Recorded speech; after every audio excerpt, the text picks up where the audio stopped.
Good evening, everybody, and the Free Enterprise channel tonight for this second round Hummingway Open match between It's Paranoia, Girl Named Captain, Troubledoer, and Moo Mooney. I'm here with Tracker Woobear, Restreamer Smapety, and co-commentator Iskal. How are we doing tonight, Iskal? Doing pretty nice. Pretty nice, thank you. So it looks like it's going to be pretty distant. We've got a enemy right now on for the runners. Yeah, this can be pretty challenging, even in the best of circumstances. But under these flags, there's not a lot of tools for Edward to use. What we're looking at here is all four of these players had first place finishes in their first round of the Hummingway Open. So we should see some pretty stellar play here tonight. So I'm hoping that all of them know what to do with a start like this. Yeah, so unlike in the FTZ, we aren't playing with the most experienced players, but they do know enough, I would hope. And we are getting off to a start.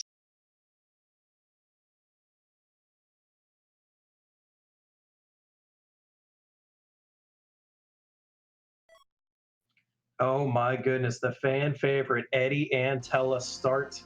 That is an ouch.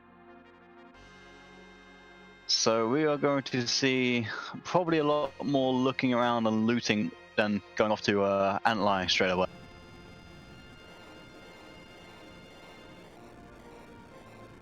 Yeah, this definitely increases the value of ordeals, definitely increases the value of extra treasure looting.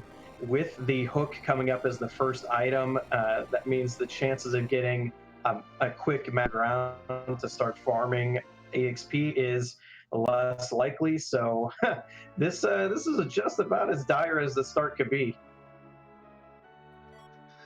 Very true. We do see some variation straight away. We have two people going to the Baron Inn, one off to check the cave and instant reset there, and one off to Villager Mid.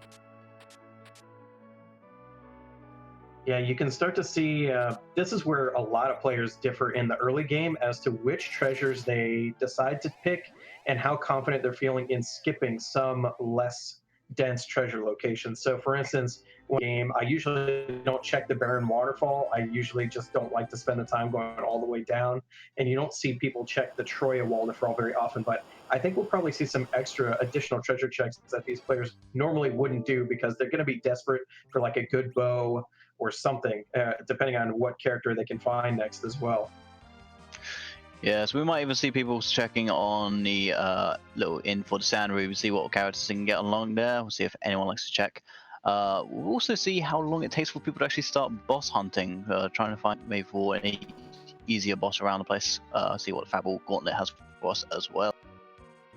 We already have a nice find. Troubledoer found a lunar staff in the YOLO chest in Damsian Castle. So depending on if everyone else goes for the hovercraft right away and if they check that chest, it could put Troubledoer ahead because it is a pretty nice staff even in Tella's hands.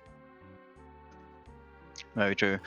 Do see him probably using that hook effectively. Maybe going for the free character over in the cave. Cave Emblem it is. Be a little bit interesting. See if anyone decides to make a dive or continues to look for a magma key instead. Yeah, I mean, if this is me, I might make this play as well. That the free character is when you have a start like this. Yeah, especially when it could be something that's a bit more off limits. It could always be an edge or a fusia, considering you need the key item to get it, or it could just be something like a little more useful, like a Rosa. Hopefully not a Cecil.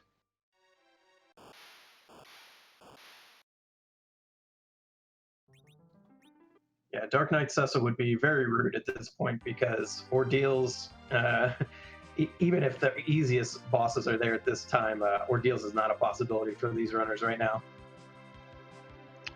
No, it's not. Even in Antlion Cave, they will probably be having a trouble with this current party setup.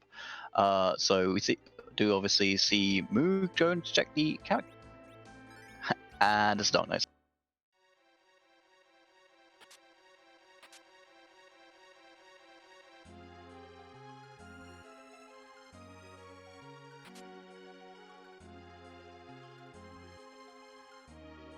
do see It's Paranoia also going down into Cave Emblem to get that free character.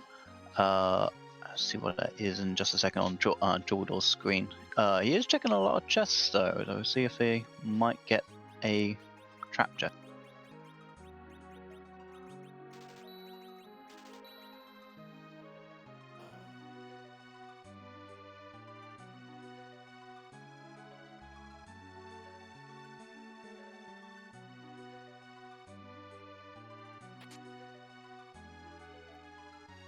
Yeah, you gotta be careful at this point. I didn't see if he saved outside or not, but a trap chest here would be. Oh, he already reset and found it. Okay. Thank you, Matthias. That's probably why he has reset out and had to go back, and he's now checking the chest again. So he now knows which one's the trap chest and will ease on by with try it. That is a nice part about the dungeons that only have one trap chest here in Land of Summon Monsters, because at least once you find it, you can freely loot everything else, and they're very treasure dense dungeons, so it's a good strategy. Yes, and we do see it is another teller. Oof. So we've seen a Dark Knight Sigil if anyone wants to get that from a Sand Ruby, and a teller as a free. This is just really rough. Very stingy with the characters. Wow. Yes. So we'll see if people decide to maybe check for even more chests, maybe some items, just to get through some of these bosses. We'll see if any of the bosses are rude when we get.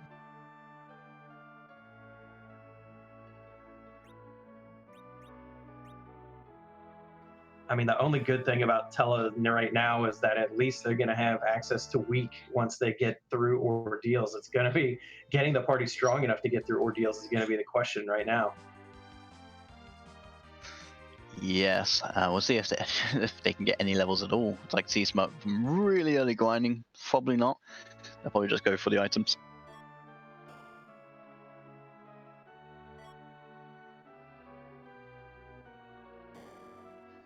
One of which I did not see which character was in Baron Inn and who's guarding it. Oh yeah, it's another Tela in Baron Inn. So that's 3 tellers that we've seen: a Dark Knight Sigil on the Sand Ruby, and their start is also. Hey, I'm gonna go ahead.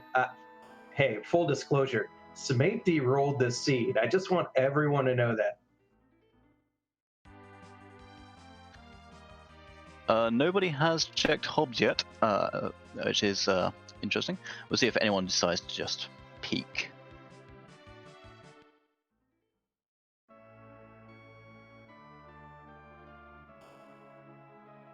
That was found in Troya dance shop, so that's going to be useful. Yes, that and Starvels as well, which could be potentially useful in the long run. But we'll see how it goes.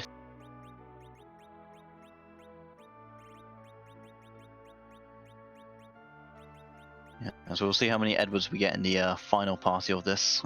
See if anyone decides to maybe search for some extra characters, or just go for maybe Reflex Extract at the end. Though, party of 4 tellers, I perfectly would not want to go to into Zeromus. Now, I mean, even to survive Nerf Big Bangs, Tela needs a ton of levels. Yeah, so that'll be interesting. We do see Moon Mooney, sorry, maybe looking to go into Hobbs, see what characters there. But oh wait, no, sorry, not Hobbs. He's looking at just in. I cannot remember.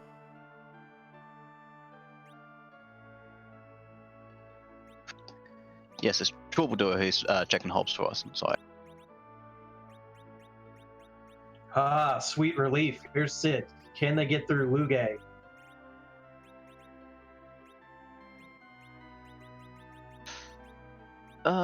Well, we'll see. Don't think Troubadour picked up the second teller. Oh no, he does have the second teller, so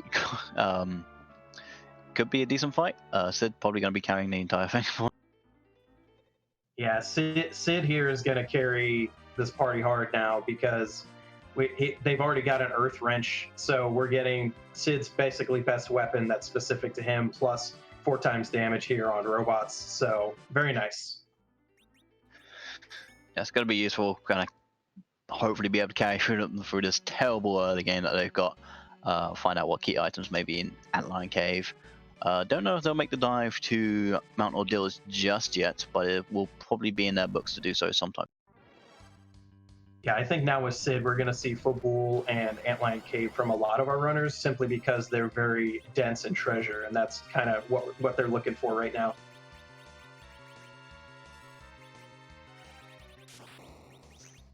Do you see girlnamedcaptain actually checking even more chests around in Evelyn Cave, just trying to find maybe something useful for them just to get through, and they found a trap chest, unfortunately.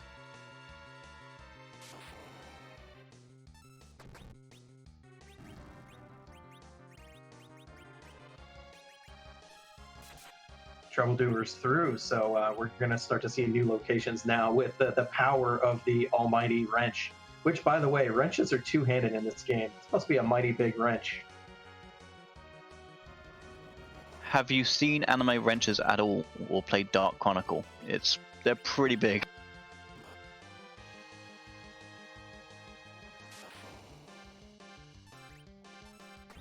Airship Engineer Sid, the original OG giant wrench wielder. Confirmed here today. And then he just strays off and goes into like speed.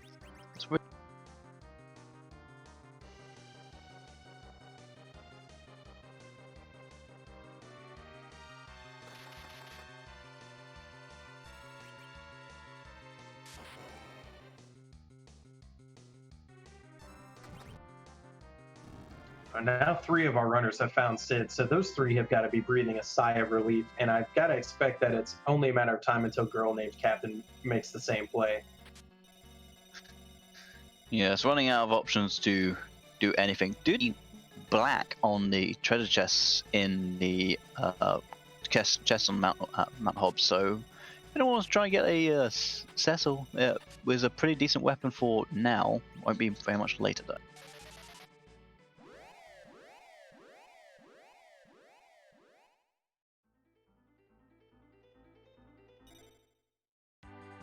Yeah, Black Sword is a very underestimated item. People joke, oh, Dark Knight Cecil is pretty bad. And it is pretty bad when it comes to late game, but early game, Black Sword, all the way up through Ordeals, is pretty darn good. Yeah, so we did see Dancing Daggers in Fable. Would be useful to have on the Edward right now to actually give them some capability, and also coffins as well are available in that area. That's really useful because even killing eggs quickly and safely would be pretty tough with this party without them.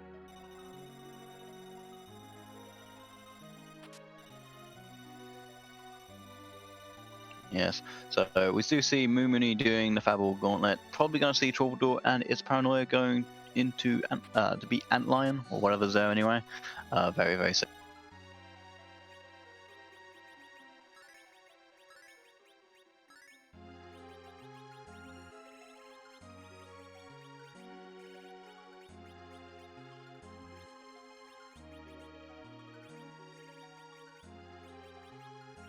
So yes, we do see original Mylon on the Fable Gauntlet and a Water Hag on Antlion Cave. Should be a decently easy fight on both.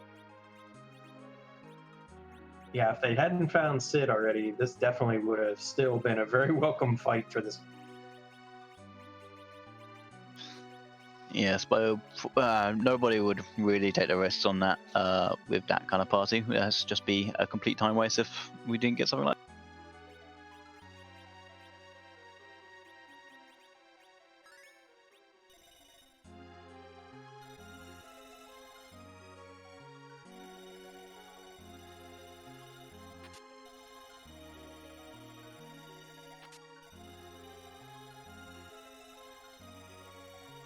Oh, value in Antlion Cave here. Pass is very nice to see in this flag set for sure.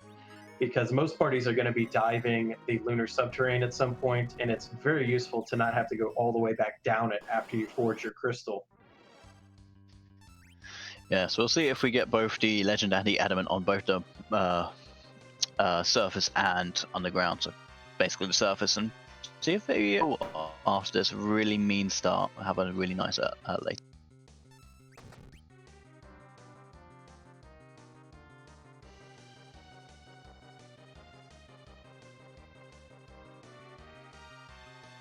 Anna just wants everyone to know, just believe in yourself and be strong.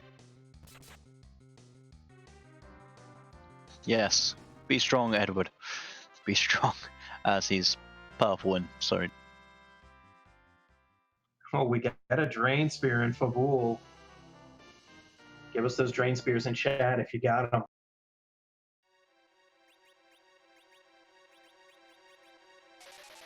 Yes, that is a little bit annoying knowing that there's only a pass and a drain sport is currently available for them, as that does probably mean either diving or going to Mount Ordeals, and one does probably want to do neither right now.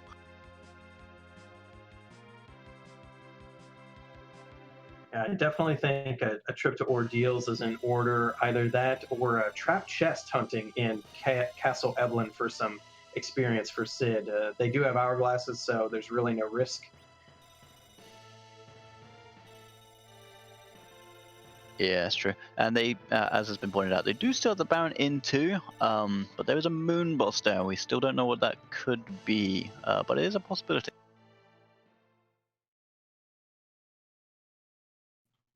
And it's actually Evil Wall. Evil Wall.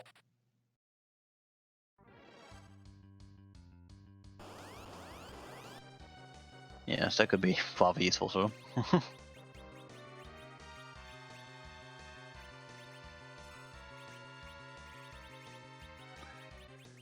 Do you see a girl named Captain picking up her Sid?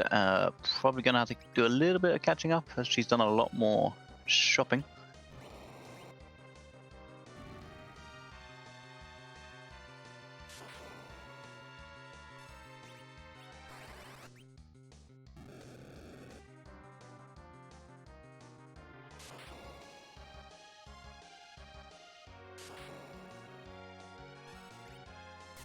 Just seen that there's some dancing daggers in the save point jet room with one of the jets. Actually going to be a little bit more useful if no one actually wanted to buy them earlier in the Fabul.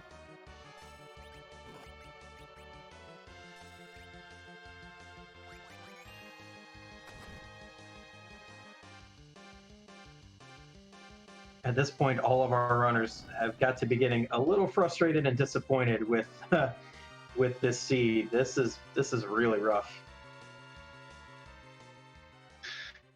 Yeah, so give them all your energy as they continue plowing through this very mean seed so far, and we'll see what else it has in store for us later.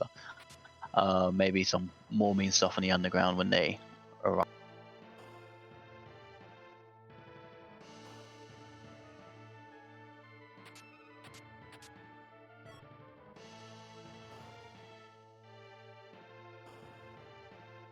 Yeah, so now all our runners have pretty much crisscrossed each other and are exhausting their other possibilities. So we're going to see something soon, either ordeals or some leveling up or a shifty dive.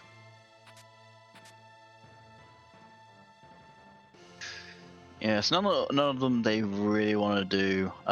There is as a possibility someone might go Baron in, just for the key item, but I see Ordeals or Dive being far more plausible, though grinding is not majorly beneficial right now either.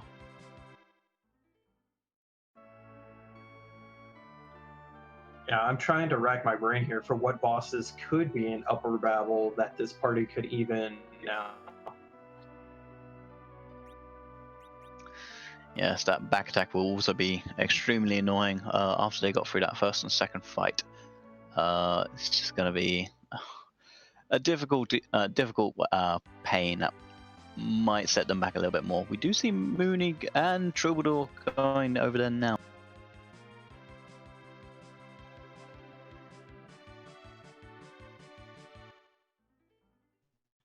I think most bosses, Sid will be able to pretty much power through because they do have good weaponry for him. But the question is, are they just going to get unlucky? Because his HP is good, but not safe. Yes, well, the bosses have been nice so far, but we'll see if Audios wants to change that.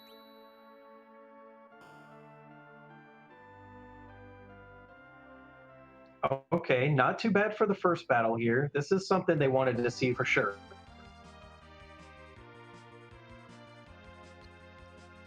Yes, there's going to be something. We'll have to see what the second fight is going to be as well. Moo Moon, he's searching the inventory for tools. Hasn't gotten the hourglasses actually, so a little bit tougher here than it's going to be for troubledoer. That is a little unlucky, though the fight should go decently quick. The making short work of the soldiers. As long as they're gone, it's basically over for them anyway. Yeah, the Earth Wrench really showing its value here as the only AoE attack really available.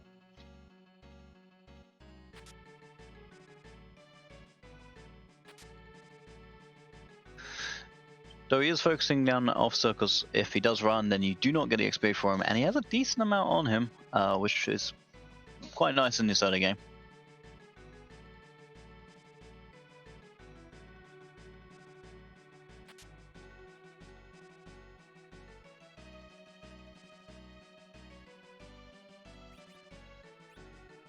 Ooh, karate. We get the around the world kick coming up.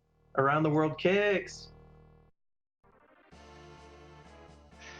Yeah, this is going to be quite, rather nice for them again. Shouldn't be too hard of a fight, especially if he uses the kicks. Going to be making short work of that, and Ordeals has not been as mean as we were hoping for.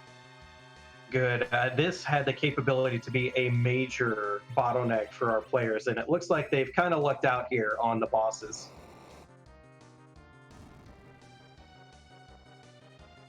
Yeah, so we do see Captain making a bit more progress. They've gone through Outline Cave, just doing Fablewall. Probably going to see them do the same, come up Mount Ordeals, and join up with their fellow runners.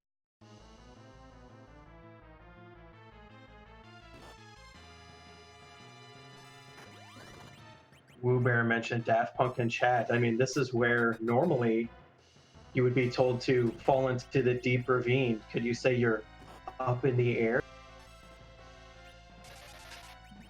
Boo.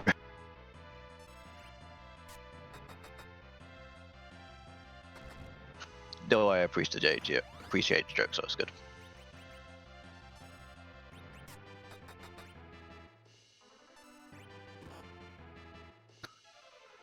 So it is interesting that Paranoia did not take the second Tello out over in Eblon Cave. Though we do see probably going to have to dive unless we get a magma key from this Ordeals. It's probably going to have to take it anyway.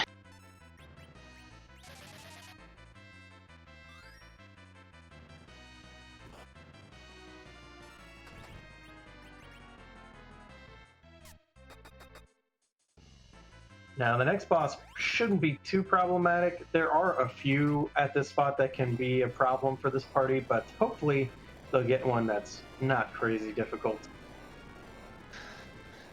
Yeah, and the best part about it is you do get a full heal when you enter, so it's decently easy all the way. Don't know as you said, don't know too many bosses that could be annoying. Should get through this quite easily. Okay, so the Sand Ruby just became way more valuable if they found it. They now have Excalibur. They would have liked to see a key item, but that Dark Knight Cecil sleeping in the bed, which is now going to be a paladin, now has instant access to pretty damaging weaponry. Yes, and we do see King and Queen Emblem should just go down like a sack of bricks. Should be perfectly fine. Free boss in a basically free spot. This is right. Chat is correct when they're noting we're basically ran out of free bosses. So the moon could have the potential to be extremely rude this seed. Yes, and luckily we have the path so far, so we'll see if we actually get to skip through those entirely, or they do have to make that run to find the items they need.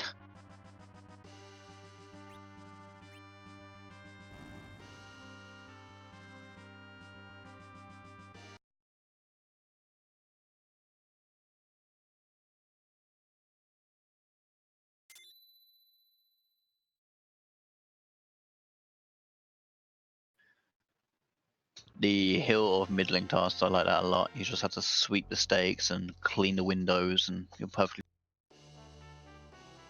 Now you see here, even though they all took different routes as far as their treasure routing and where they were checking first, all our players have converged on ordeals and are pretty much within a minute or two of each other's play. So this is very nice to see it all coming together like this. Yeah, they're all still really, really close by. Captain the only one who did a little bit extra shopping, so they should know where things are. They're probably all going to be making a dive very soon, unless they really want to go check that Baron in and go through the trouble of finding a.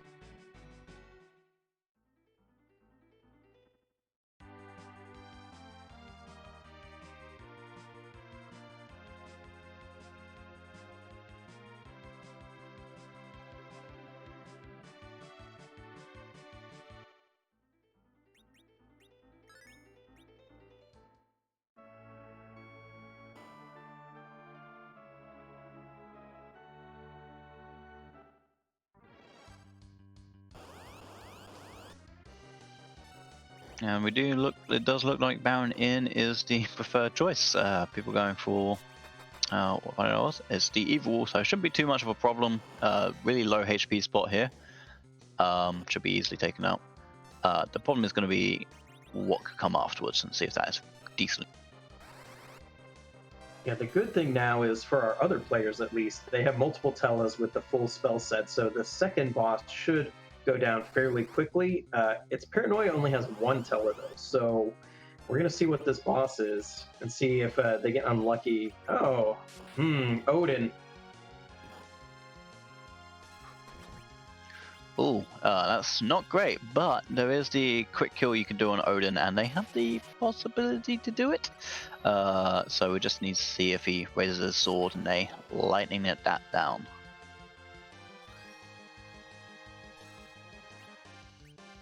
Now they do have Edward here. They can hide from the first two sword slashes so that they can get the auto kill on the third sword slash. But I think its paranoia is gonna try to just power through.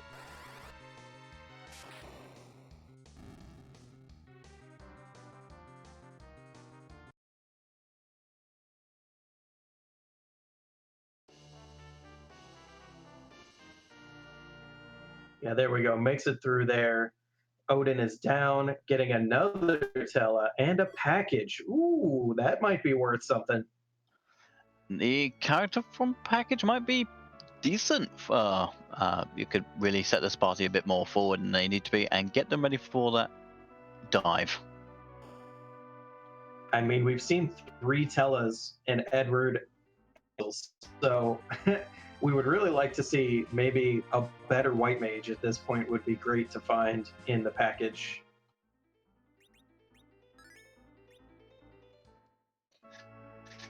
Yeah, so I see it in chat. It's like it could be a radio, it could be another teller, but yeah, another white mage, a Rosa, or a pawn would be pretty spiffy.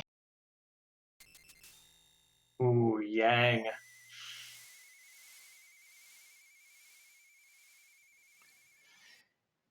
Yang, I mean, it could be nice, a little bit more tankiness for when they're going down. See if anyone decides to take the time to actually take it. Let's look like Mooney. Yeah, this is interesting because its paranoia initially reset and then went right back in, decided better of it, and decided, well, I better take him.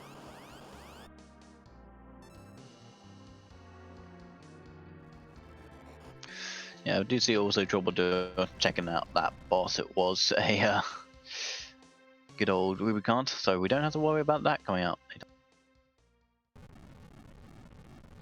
Baka Shinobi asked in chat if anybody found the hook character. Yes, everybody went and saw it at least. It was another Tella.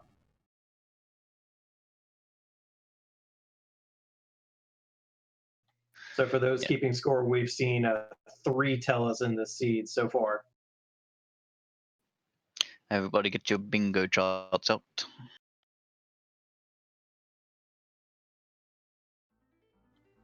What would really be a nice payoff for its paranoia here is if this was Miss Dragon and Kaipo in, and he could score another key item from it. That would be rather nice for the runners at the moment, but after this, if nothing else happens, it is going to be their last option to go on the ground.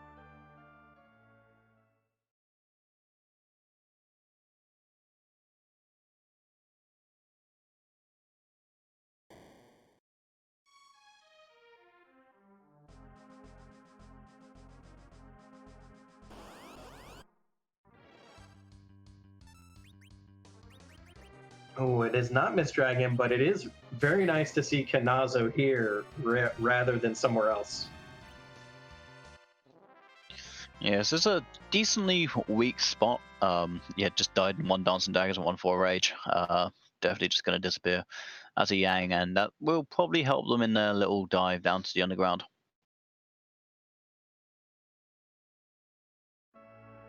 Yeah, Kanazo is one of the absolute worst bosses to see at Upper Babel, so they've got to be breathing a sigh of relief once they see this Kanazo.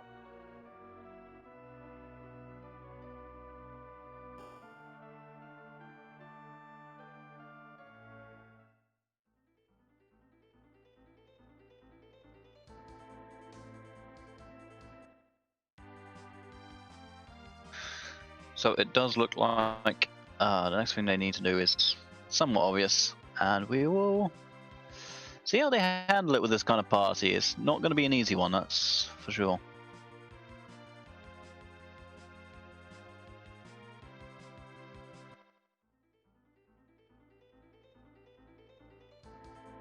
Yeah, troubledoer's doing it, and its paranoia is about to do it too. I'm very surprised to not see any of our runners trying to go to Castle Evelyn.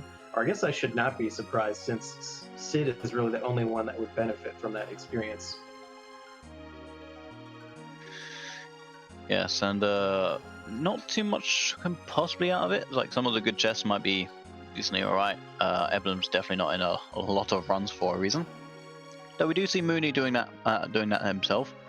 We'll see if he gets anything good out of it. Maybe another scanner before that Dark Knight Cecil comes out later.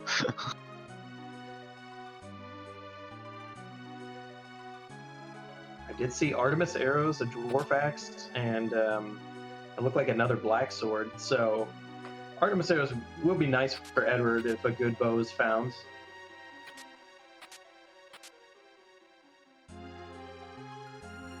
I would say it would be good for Sid, but he already has the Earth hammer, so or Earth wrench. So I think it would actually be better to use it on Edward at this point.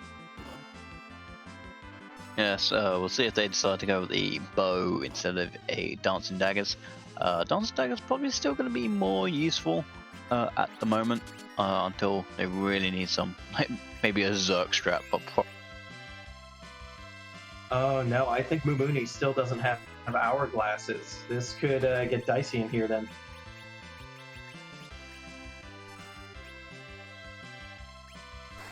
very much so. We do see Troubadour is slowly making their way up along with Paranoia. Captain going for the Yang. I did see that they also reset out and then changed their mind, the same as what Paranoia did earlier.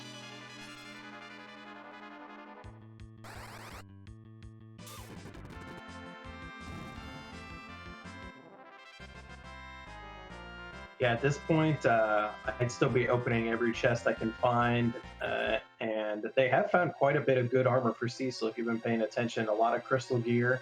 So if they find the Sand Ruby, that's going to be extreme value. Yes, and the way the seed has gone so far, I would not be surprised if there was a Sand Ruby anywhere, maybe even on the moon.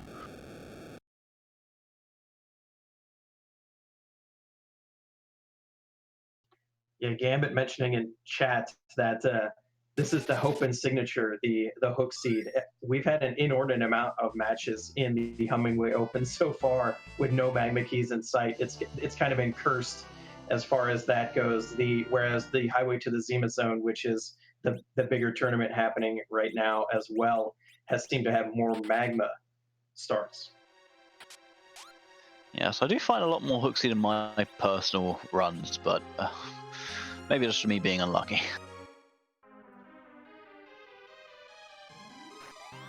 Now, the important thing to note here is that since all of our players did go and check the character earlier in Cave Evelyn, even though it's Paranoia's case, he reset. So they all did know about this Vigan, like right from the beginning. They knew that Vigan is here. So yeah, so it's most likely that they were just trying to get ready for it in this position. Trying to get as many as they can. Troubadour looking to a little bit of a grind before they start.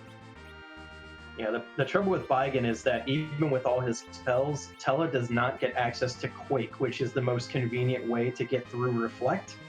So if you were banking on Tella to save you, that's not going to be the case, although he can take care of the arms nice enough. Yes, and we do have the Earth wrench to be able to use that Quake, but it's still not going to do as much damage as what the Tellers could do now that they finished all deals and using the level 3 spells.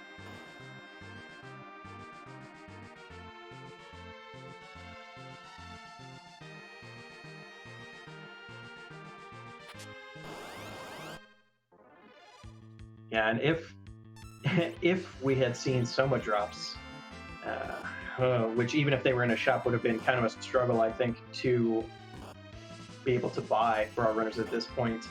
Meteo would be really, really useful right now, especially since we have 3 Tellas. 3 Soma drops hard to get.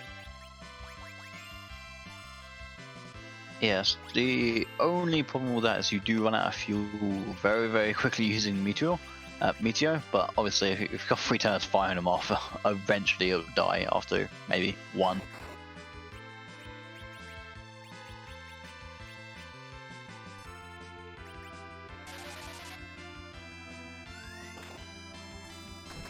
Girlnamedcaptain showing us the boss in the Watery Pass. Looks like it was the Baron Guards. So there's another free one now off the map. Yes, Moon looking more and more scary as we go by. I'm very interested to see how runners take care of it if we do have Darkness Crystal needed and some bosses to be taken care of.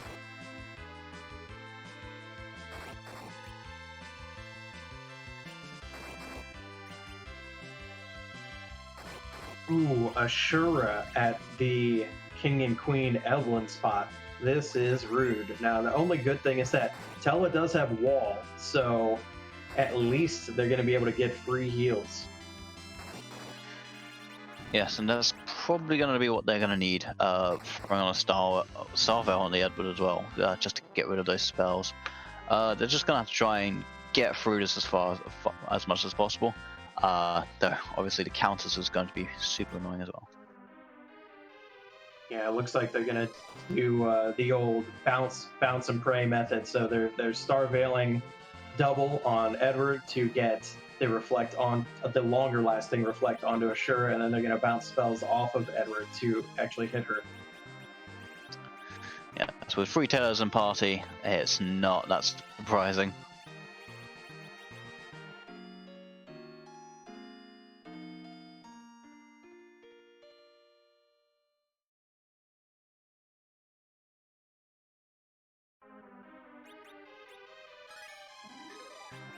Do you see Mooney having a lot of problems with that Stellman over there? Still doesn't have hourglasses, though will be quickly making their way up as well. All runners basically in the same all in the same point at the moment. Yeah, the lack of hourglasses hurts. In these flags, it's really advantageous to basically exhaust all the shops in the overworld to make sure you have everything you need before you try going underground.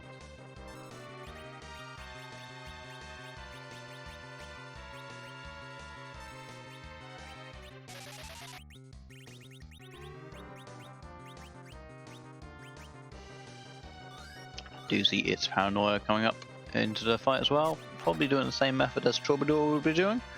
Otherwise, it's going to be a little bit.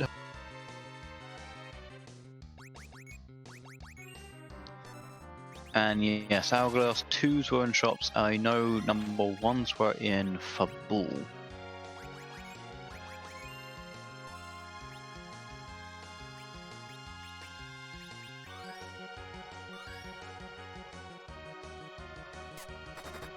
Even with that nice strat, this fight's getting dicey for Troubledoer, so we're going to start to see the blinks coming out. This is where the tellas are paying off.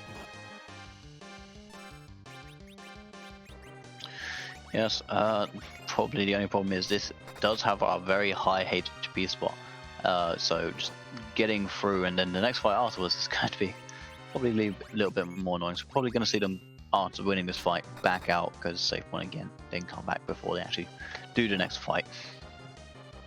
Oh yeah, I think there's no way that any of our runners do not go back to save in between these fights. They're just too hard.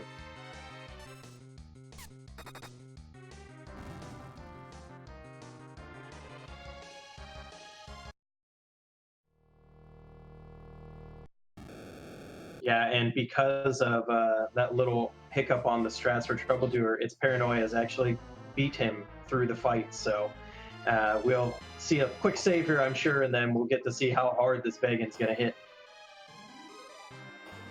And I'm sure it is not going to hit you with a pillow. That thing's coming full force with that sledgehammer in his hand. So we'll see how the rest of the runners take care of it. But yeah, Troubadour having a little bit of trouble.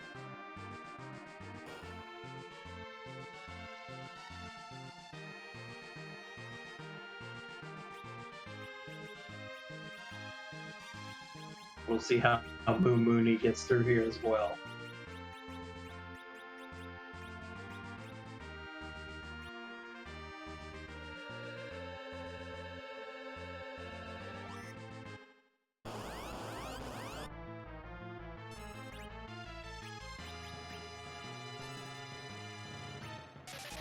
Troubledoer getting through, probably going to be backing off very, very quickly. Yeah, Curse Ring was wasn't left out. Don't know how many other people did get it, which has been pointed out, but Paranoia does have it, and I believe it is on that teller being used as an agility anchor.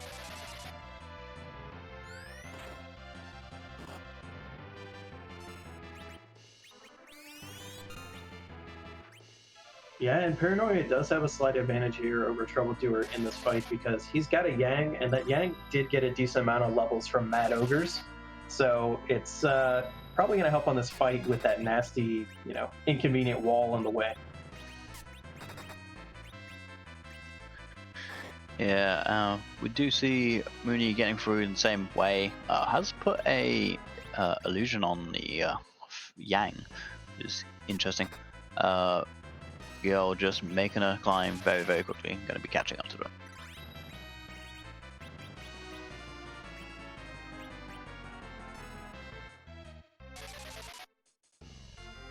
Yeah, they just don't have a good way to deal damage to the main body, so it's just going to be a long fight here. The blinks are going to be fine. There's really, I don't think there's too much danger of wipes, but it is going to be not fast. Not at all. And as is Troubadour having a lot more trouble, obviously, probably due to having a little bit less experience and not having Yang, as he didn't go and grab. I honestly think with this characters and this seed, keeping Yang was kind of a galaxy brain move because they've already checked so many treasure chests. They're really not going to be wanting to check more. He can basically exist without needing to get equipment for him. And he's basically autopilot for the Z fights. Because the Tellas aren't going to survive very well if they want to do reflex strats. So they kind of need to get that the berserk dealing the damage. Or at least that's what I would be doing in this situation. Most certainly, and even maybe just looking for Sand Ruby just to maybe help out, like get another character who's going to be able to survive those big bangs. As grinding out with Tello is going to be a very, very long time unless they find some better characters for the situation. Oh dang! Troubledoer said screw it and popped a moon veil on Sid, and then popped a Bacchus wine on Sid. So this is going to be the one-man army show here, and just going to sit here and take it and hope he hits the main body. Yeah, as was mentioned, it can only be hit by that vampire. So it's just going to be a slug out between the two people, just hitting each other over and over.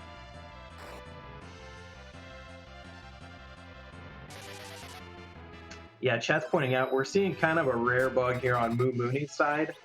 You can notice like the blink isn't actually going on his Sid. Well, the reset has happened now, but basically, if you become berserked after getting revived, but before your turn has come by again, there's a thing that can happen called the berserk glitch, or there's other names for it. But basically, your character just stops taking actions. It can be really inconvenient, and it happens in the Z fight to people sometimes. So you got to watch out for that with the Avenger Sword and such. Yeah, it's not a nice thing to happen. So if you're just joining us, you are in the part of the run-ins where they are diving down into the underground. They've not had the greatest start, finding 3 Tellers, a Yang, and a Sid as their start, basically, and they've run out of all options, and this is all that's left for them. And Bagan is not being a good boy today. Paranoia probably being the only one really getting through slowly. And an Edward, thank you very much.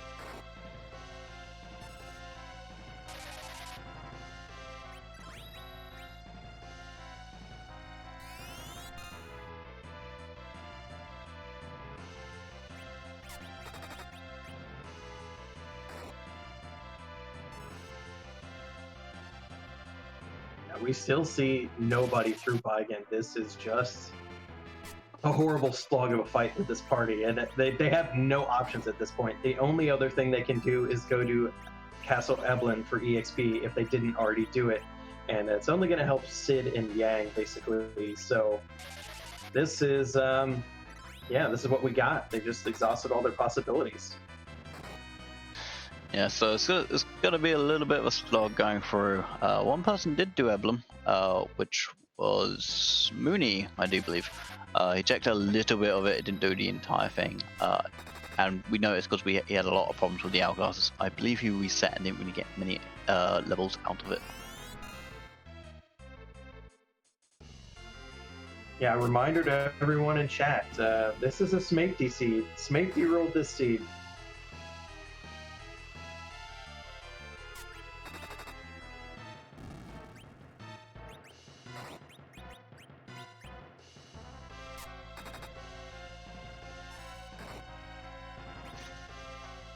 Yes, and so we do still see Paranoia going through. They have not reset yet, but that just shows how long of a fight this is going to be.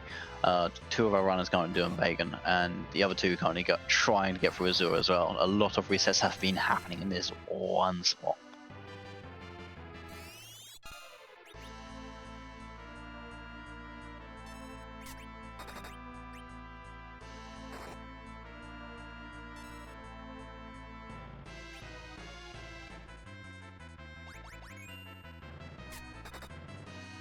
Yeah, and all of our runners running up against this double wall here of Ashura followed by Bayan. It's amazing. Now we do see Moo Mooney making great use of the. I want to say that it was an Elven bow, and I know mute arrows were available to deal some really crazy damage to Ashura there. Yeah, so definitely one of the weak spots for Azure. We'll see if he decides to change for the Artemis arrows that he did pick up in Cave Emblem.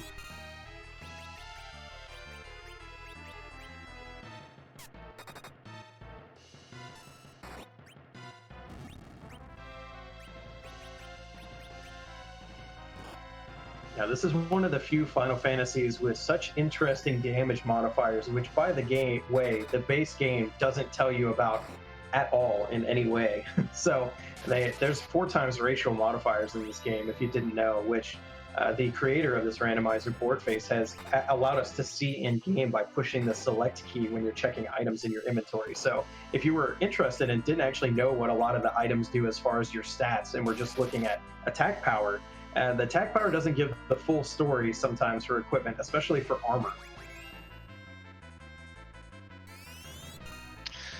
Yes, the game has a lot more to it than you would think, and it's really, really fun because the first time I was running this, the person who got me into it literally just said, yeah, don't worry about speed running it, just play it and just look at everything. And even then, it was just a fun time. So if you are looking, point of which, if you are looking at running, getting into the game, running it or anything else like that, do feel free to join the Discord. It's a great friendly place. We'll help you out with any kind of steps that you need to do. Also, just follow the runners. They're having a very, very tough time, and I think they definitely deserve to follow, so definitely go ahead and do that. Who is Paranoia's in trouble. His Tellos are not only dead, they were several of them were out of mana. So this could be a very heartbreaking wipe. And boom, there it goes. Ooh, that is really tough to see. That is very unfortunate, especially since they've been slogging through this for quite some time now, and they're just gonna have to go right back into it and just try again. It's definitely not nice going on with 3 of our runners currently on Get Bike and the other one just strolling through Azura at the moment.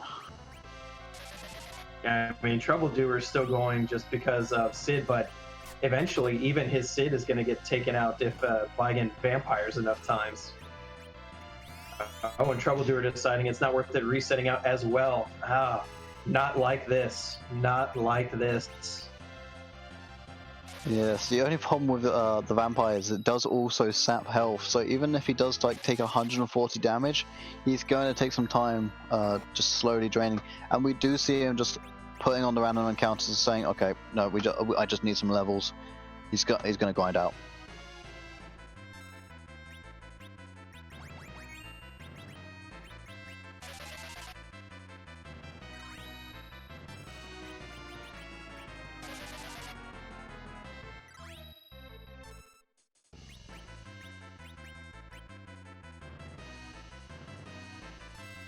Yeah, there's really nothing these runners can do.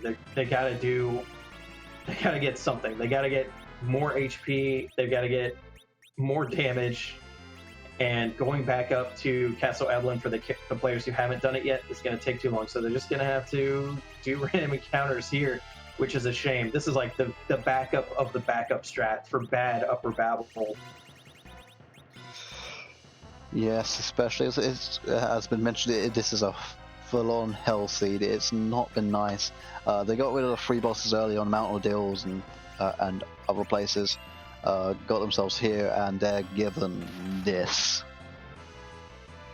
Yeah, I mean, we're not even underground yet. It could easily be over an hour before we get underground access, and then who knows what's down there. This is, oof. Yeah, so this is why I really like, unfortunately, though it is the annoying that Troubledoer is grinding out.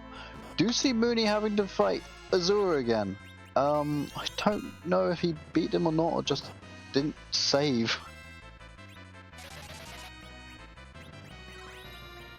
Thanks to Rolo Burning Sky in chat, I now have hopes and dreams from Undertale stuck in my head for this epic Vigan boss fight. It's definitely as long as one. At least, though, I think a Megalovania might be a little more understanding of how much is just going on and how much trouble they are having with it.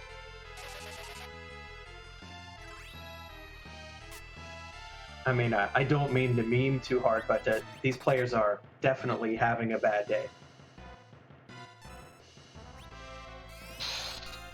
Yes, quite so. But you're going to have a bad time. The birds are singing, and it's time for you to. Oh, we'll see. So we do see, as I said, Troubledoer still grinding out. We'll see how long he goes for. Captain not having actually reset on the Vigan fight yet, so we'll see if they also make the slog along with Paranoia. See if they can get through without doing that a grind to be able to get underground. Maybe then use the coffins that people have found and go kill some eggs. And yes, there is a sands in the Zeromus pool. It is definitely a sight to behold.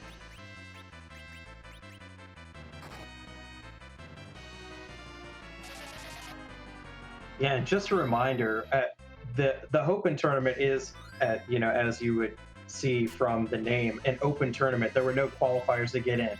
However, that's not to say these players are less skilled. Many of these players played in the qualifiers of the Highway to the Zima Zone with very good showings, and all of them have come in first in the first round of their Hummingway Open matches. So, this seed would be really tough for anybody, I'm thinking. Yes, and unfortunately it's been rolled to these guys. Even, as you say, the people in H2TZZ will still have trouble with this no matter what. It's not been nice. And we get the fortunate chance of commentating on it.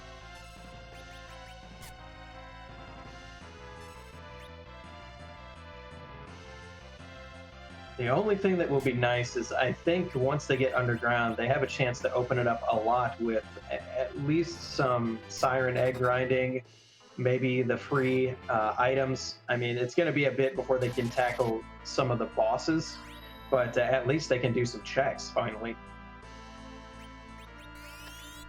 Yes, it will be very much nicer for them once they can get through to crack some eggs, get through that grind, make it a lot faster for them, a lot easier for them, and maybe even find some Soma drops in some of the item shops that are underground, which will make this even better.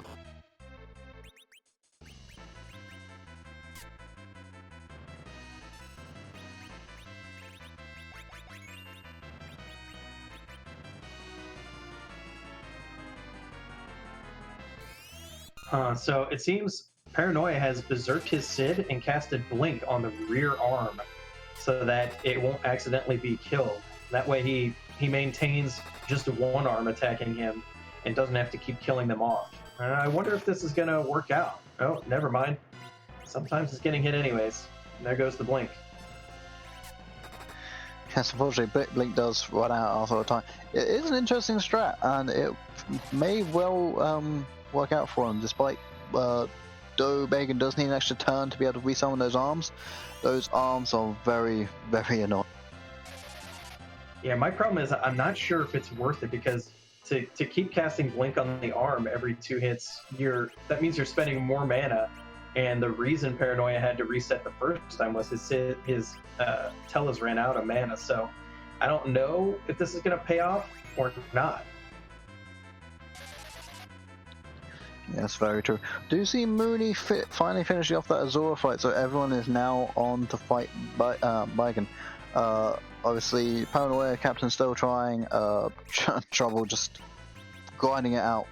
Did see him running from a couple of fights that he didn't want to fight. We'll see how long it takes for him to go for Biken, but he's going to go through these fights a lot faster than the others when they finally do get through.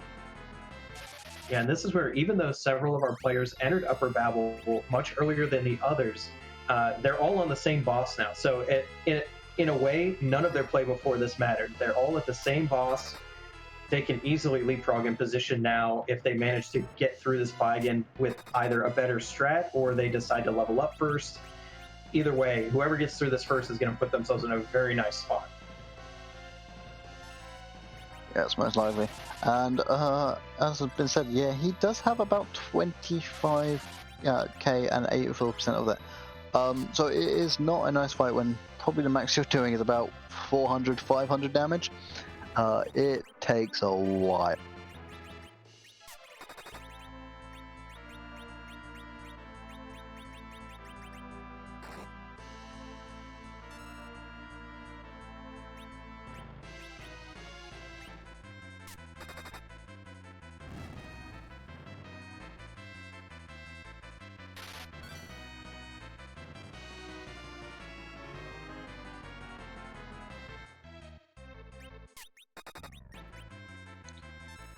Yes, but I do think grinding out is probably the better idea here. Do see if someone does manage to make it through the slog. Ethers were available, potions always there. So you'll see if these towers can manage to pull out through with all the illusions and the blinks. But it's definitely still going to be very, very long for them. Troubledoer showing off one of the only glitches, actually the only glitch that is available in these flags, the life glitch. Enemies in this game are programmed with a no vitality stat, and the way life works is it brings you back with HP, you know, using your vitality as part of the formula. So in effect, you kill the same enemy twice if you use a life potion on them right after they die, getting a heck of a lot of experience from those mad ogres that way.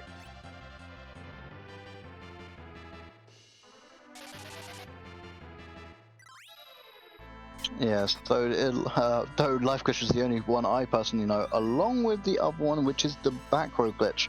We'll see if anyone decides to use it. Wouldn't be surprised if that Sid on Paranoia has been life glitched, which is very simply where you just put a back row, sorry, not life glitched, back row glitch.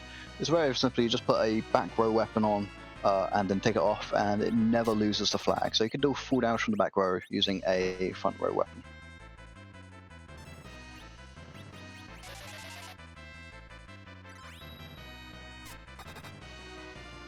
Now, at least whatever all these players have got to be thinking. Now, first, Bagan is very frustrating at this point to them. I think pretty much everybody has taken a wipe to either Ashura or Bagan at this point. But the other thing is that at least they know that everyone else had to do this, because the only place on the overworld that was accessible that they did not check was the first boss in Zot, which had the potential to be Miss Dragon and have a magma key, but otherwise they know that everyone else is having to do this as well. So I don't think, although they may be frustrated, at least they won't be nervous that I'm getting stonewalled here and everyone else is breezing through. I think they know no one's breezing through this. Yeah, it's not a nice thing, because everyone did check, as you said, everything on Overworld apart from that first boss. But unless that first boss was a demist, and potentially a magma key from there, we wouldn't have seen anything else different, most likely.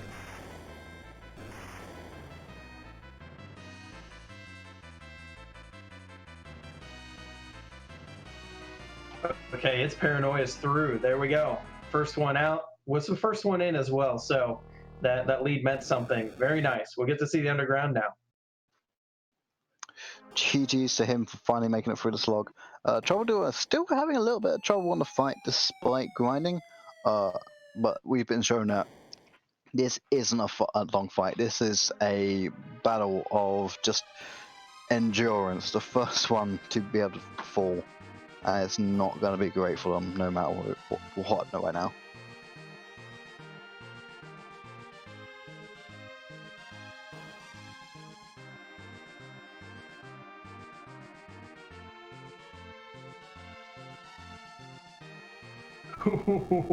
Very bold.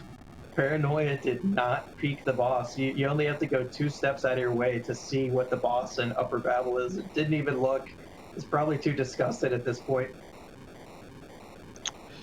Yeah, we'll hopefully see what it is on some of the other streamers. We'll see if we need to go to the tower after a while, but there's a bit of information they are very much giving up for seemingly no reason. Also, Dobby, bring me a coffee. I could really use one right.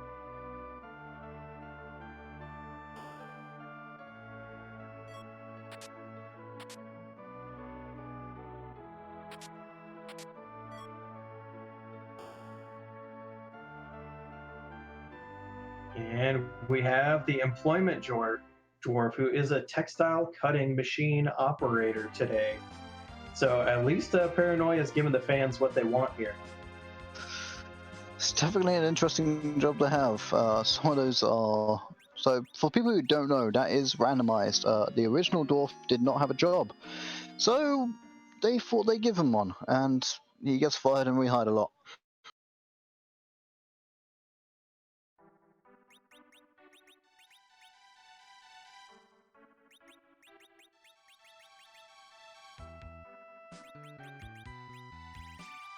Paranoia wasting no time to go crack some eggs now.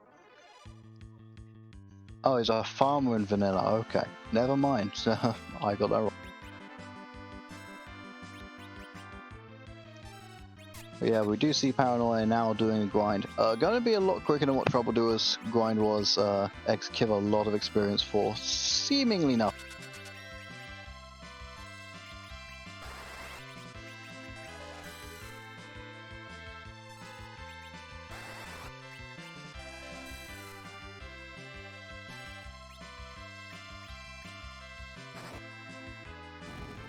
Hey, chat. Who said what he was farming? He could be farming rocks. What did the dwarves eat, anyways?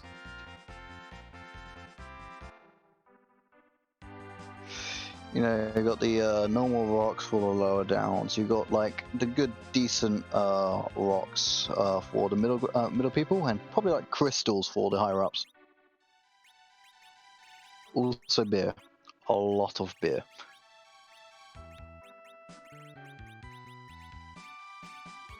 They're chilling with the Gorons, eating that rock sirloin. Sounds delicious. Do you see Paranoia just outside Dwarf Castle and going to be going in? Probably hoping for maybe a better character after that first fight if they decide, but probably more looking at the shops right now, trying to find out what they can get. Girl Named Captain is now through Bigan as well, being the second player, and here we go. Girl Named Captain was the third one to enter Upper Babel, now the second one out, just like that. I do believe she was actually the last one to enter because she was slightly behind everyone. Is even going to Mount Ordeals, and now she's definitely getting through.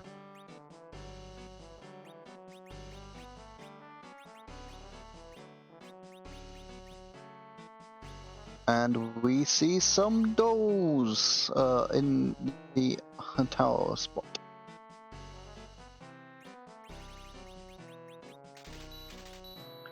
Yeah, that's a quick couple of AoEs and maybe an hourglass to make sure they don't combine, and boom, easily done. Yeah, so we'll probably see if people might go up into the tower once they get the tower key. Dwarf Castle is definitely a choice right now for Paranoia, being in the area, potentially getting a character. They said it beforehand, but they did find some decent items. Star Veils and Illusions is in the item.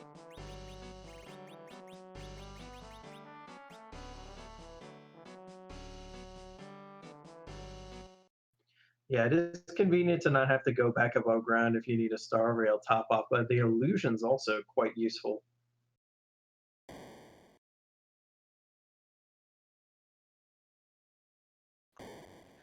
Do you see Captain going into Feymarch, getting the free key item from in here, and potentially seeing what bosses there are? Though don't think they're going to be fighting them anytime.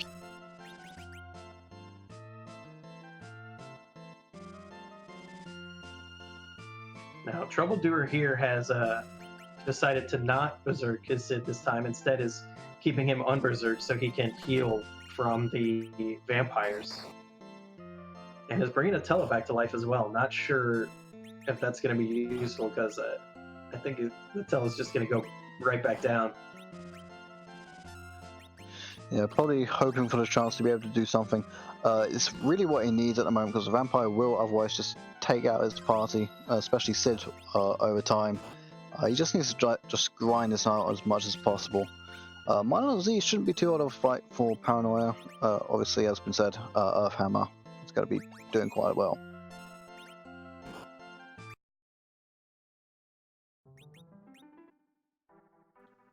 Now, Girl Named Captain did find the Baron key in the Feymarch chest, so I gotta imagine whoever comes and sees that might actually go and check that immediately because it's a much easier character check than Dwarf Castle, and you can also get 2 bosses worth of experience out of the way as well.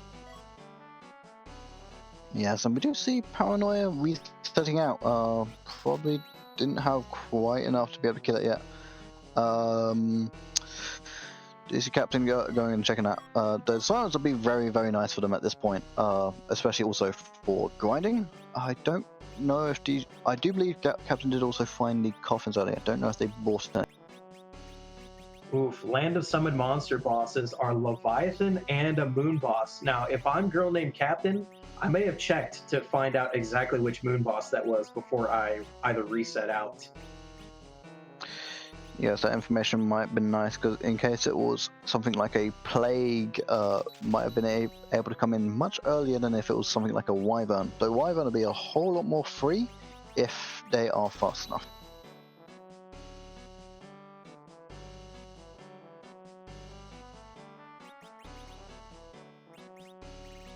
Yeah, always interesting to see Leviathan standing in his wife's position.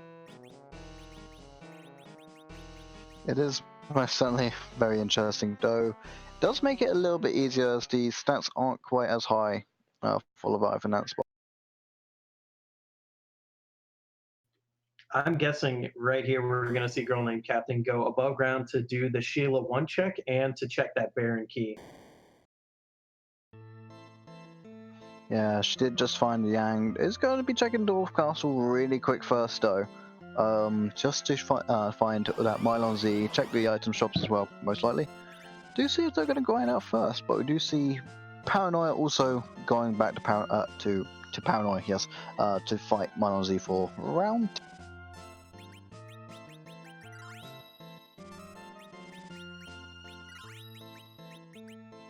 I think probably just going to be a little bit more prepared this time with the illusions and just get through it.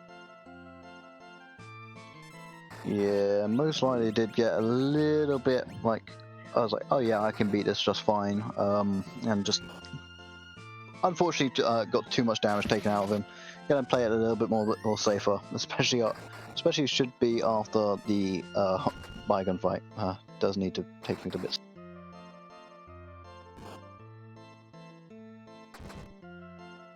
Wow, that Yang is pumping it out.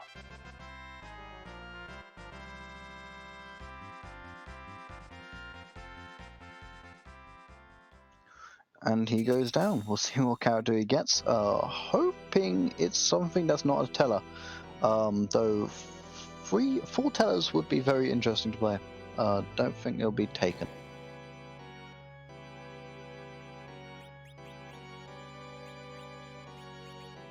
Oof, we have another moon boss here, and it's Kane. Okay, this could be worked with. Yeah, could definitely be, especially being something that's not a teller, and it's D-Lunas. Shouldn't be the worst, but it is going to be hitting hard as I see a decent amount of damage being taken out of that Sid. Yeah, they need to get. Yeah, Sid is. If Sid is used, it's going to start the counterattacks. But there we go. Power from Yang enough to one-shot one of them, so that should be a little safe now. Yeah, a lot less damage coming out. Just get Sid to do another power. It's all over. Do you see Captain making quick work of that Mylon Z fight? The other two still trudging through. Troubledoer is still slowly getting through that Bergen. Though he has some more levels, he's still having a lot more trouble. Very lucky for our runners that Yang's default equipped fire claws happen to be the weakness of both of these bosses in Dwarf Castle, so.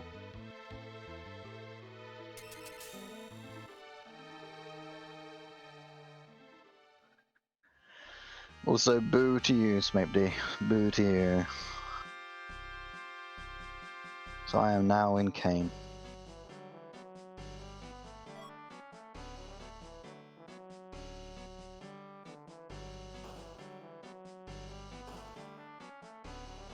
Meanwhile, Troubledoer and Moo Mooney still running up against this Beigen wall. Ooh, it's this is real rough. Yeah, and we do see a pan for the troubles. The captain has gone and seen Yang already in bed. Probably going to be hitting them over the head very soon. Paranoia is probably in his best interest to also do so. Free item checks is pretty nice for people right now, especially since they don't have too much going for them.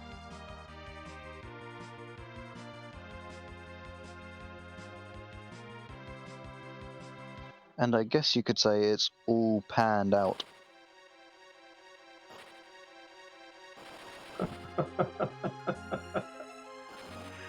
Oh man, yeah, our runners really like to see being able to check Sheila 1 and 2 at the same time.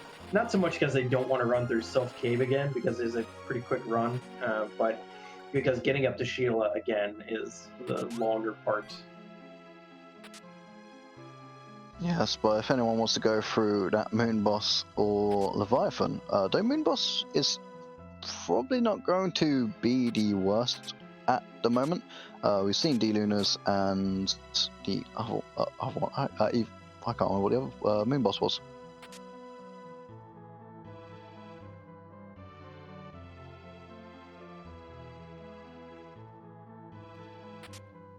So Moo Mooney has made it through, but Troubledoer had to reset again. So this is becoming quite the roadblock for all of our runners. I mean, they all took a long time with Vigan, but it's starting to kind of separate the herd a little bit. Yeah, now becoming minutes apart. Paranoia and Captain still decently close. Both doing the same thing. Got a Baron key for their trouble from hitting Yang over the head with a pan. Don't usually give people keys to people's homes for attacking them.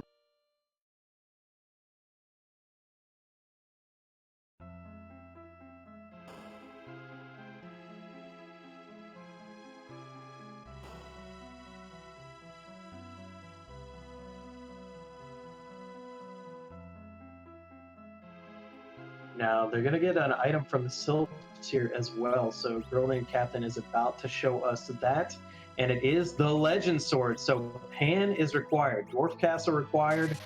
That's half of our go mode right there. Oh my, oh my. We'll see what Sheila gives as well. Seeing if they get 2 points.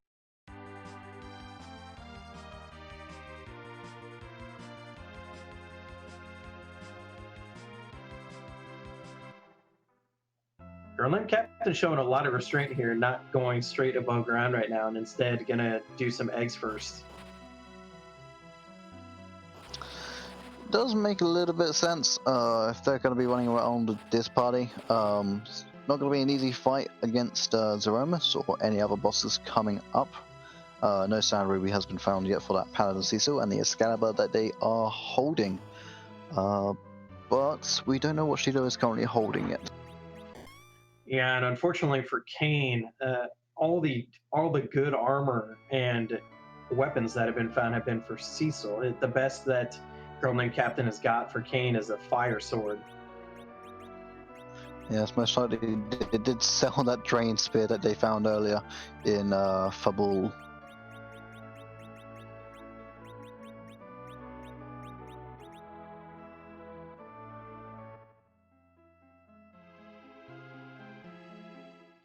Yeah, the grind gonna be quick here for Girl Named Captain. Has the sirens, has the coffins, so don't have to worry about counterattacks. Don't have to worry about stopping and weakening these things. Just get through them. Yeah, it's going to be very, very quick. We did see Pel Dim in as the Moon Boss in the Fame Art spot. Gonna be hitting very, very hard, but there's also illusions available very, very close.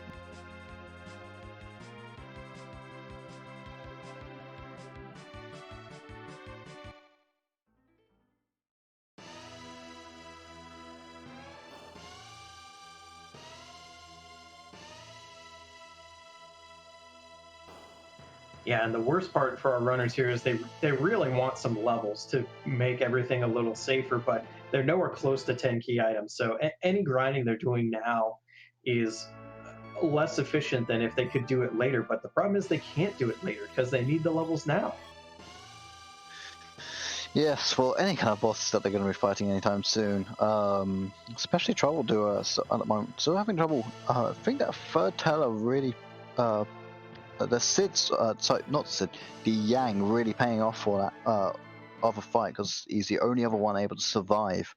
So we'll see if he maybe goes back for the package, but it does look like he's just going to grind out again, slowly get it through. Yeah, Sheila not giving any key items, but at least Kane will have some weapons now with the Dragoon Spear and the Avenger Sword. A nice tag team combo. Yeah, so Cecil looking even better if they get that Sand Ruby, just equipping on an Excalibur and just throwing on an Avenger afterwards will make quick work of a lot of bosses. Will make things a lot easier for the.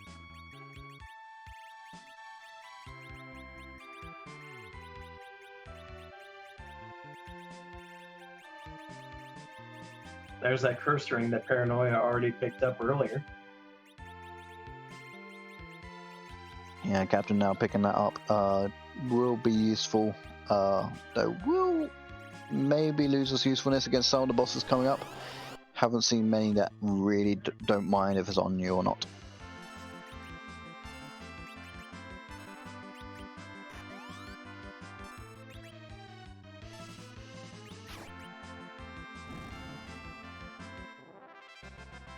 With Girl Named Captain's levels now, I believe that Baron should be no problem unless there's a very ugly boss, so could be good.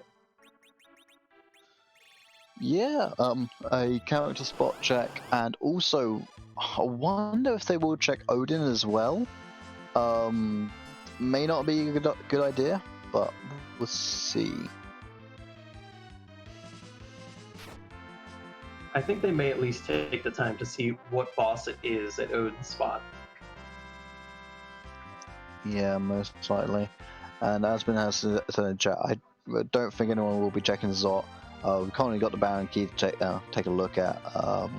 Troubledoer still needing to get to the underground. So if it was checked as if anyone gets a Earth Crystal from this Baron key, or maybe from one of the bosses in Fate March.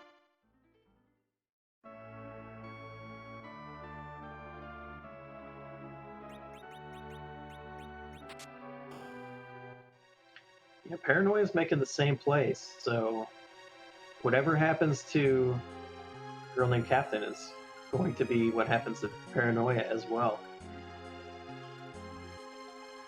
Yeah, we do see Valvanis as that first fight. Won't be too bad because they do have two magic users still. Kane's jump will also help decently as well.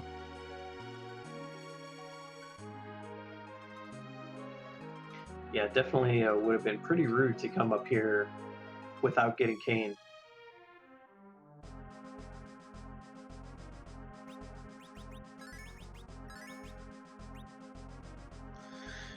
Yeah, those weeks unfortunately having quite the effect on the party right now there. Taking Taylor really low and then smacking him around like he can. So unfortunate, but definitely going to be making a decently quick time of it.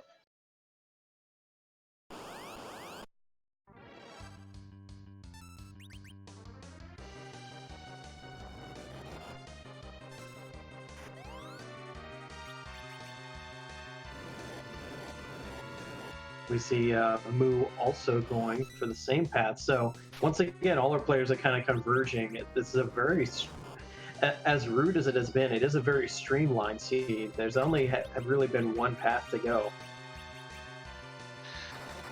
Yes, but that's more likely because it hasn't really given many options. It's basically told you go here, go here, go here. Also, here's this hook with a very, very mean bargain in your way. I hope any of you can get through it.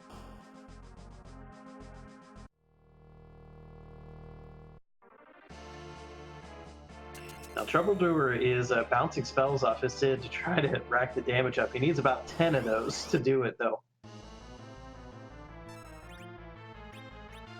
And we see a Bahamut. Oh boy. That should be a decently easy fight.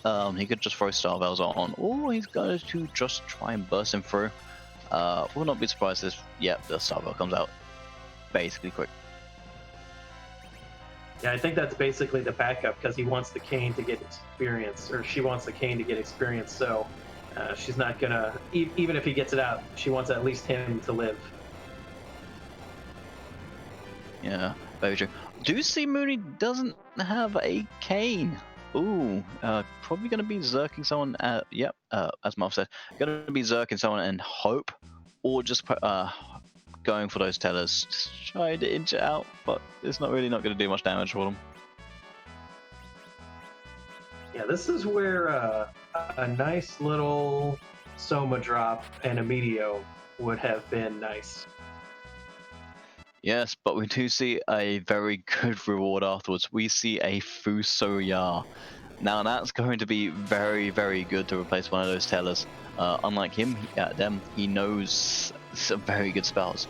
And they've had to do a decent amount of bosses. So with the Fusoya challenge, for each boss he gets stronger and learns more of his spells. So I don't know quite how many spells he's got at the moment, but they should be a lot better than what they've got. Oh yeah, Fu should be fully powered at this point with everything because they've all fought Antlion, Fabul. They've done 2 bosses in Upper Babel. They did 3 bosses at Ordeals. So if he's not at full power, he'll be very close to full power. The item is a spoon, which is unfortunate, but honestly, Fu alone was worth this dive. So now they're in a conundrum here because they either have to hunt for Miss Dragon or beat those bosses in Land of Summoned Monsters. So once again, we're out of options here. Yeah, so it looks like it's going to be another slog, maybe. Although this time they do have sirens and coffins available in the world, we'll probably just see some eggs being cracked and maybe make an omelet, just to be able to get through those last spots. Yeah, with Fu, Paranoia is going to go see what Odin is and figure out if he's got a chance here. Yeah, Captain doing the exact same. Mooney having to reset out. Probably going to have another crack at Valvalis now that he's changed his items. Probably still not going to be having the most fun time without that cane, though.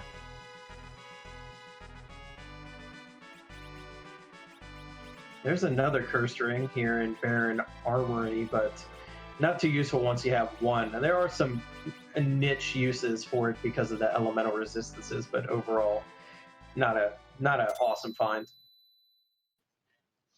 Oh, and we see a D-Mist in Odin's spot. That takes out just checking tower to find something good in the Margus' spot.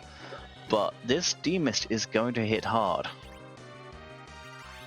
Well, this is exactly what our players wanted to see, though, because D-Mist is predictable. It gives you time to heal while it's in mist form. And if they've done a little bit of grinding by now, I think they can do it, especially because Fu nuking, the HP at this spot isn't super high. So I think they can power through it and get through and that kill 2 birds with 1 stone here.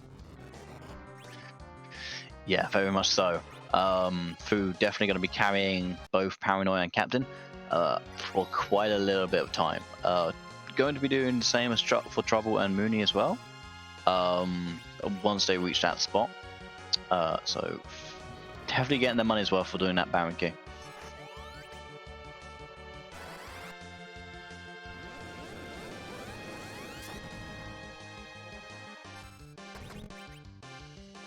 Troubledoer still in a spot of hurt here on Baigan. Has got a Moonveiled Sid again, trying the Berserk Moonveiled Sid angle, but the vampire is just whittling down too much. Yeah, he's trying so hard, and I cannot blame him for continuing. It's definitely a tough spot, and he probably believes everybody else is having trouble as well. Don't know how much he's feeling that pressure though, thinking maybe they've got a throw already. Maybe getting a little bit more lucky. Though the vampire's, he's not berserked himself this time, so he can heal. And he's probably just going to try and just take this on. He's run out of arrows. He's definitely going to need to equip some more, or just change his weapon.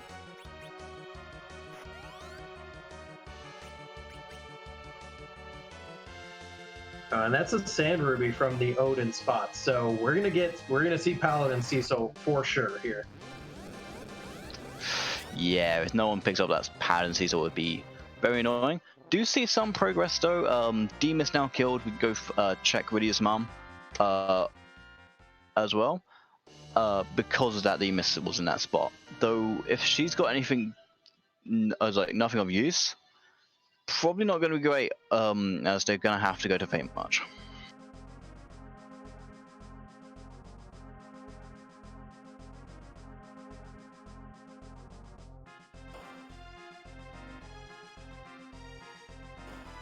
Oh, but it's the Darkness Crystal. That opens up all of the rest of the potential checks that are up on the moon, which is six chests from the boss spots. So very nice. Plus the Bahamut spot. And we'll see how people decide to go either to Feymarch or to the moon, because both spots at the moment are not looking very nice considering what bosses we've seen already. So moon is looking very, very nasty, but possible, preferably more possible than Feymarch. Not like this, troubledoer. Troubledoer beat Vigen's main body, but the arm explosion killed his Sid.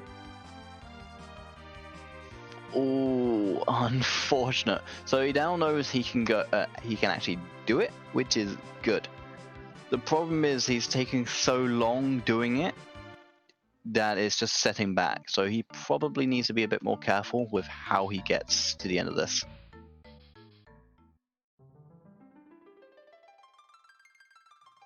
I'm glad to see Girl Named Captain checking Keyless Tower before trying the moon, because if you go to the moon and what you need isn't there, you're going to feel really, really sad that you skipped this one pretty quick spot. Yeah, especially since Captain did check for the dolls. They did check for the boss up here, whereas Paranoia didn't. So he doesn't know it's a decently easy spot, whereas Captain does and is going straight for it, getting that key item.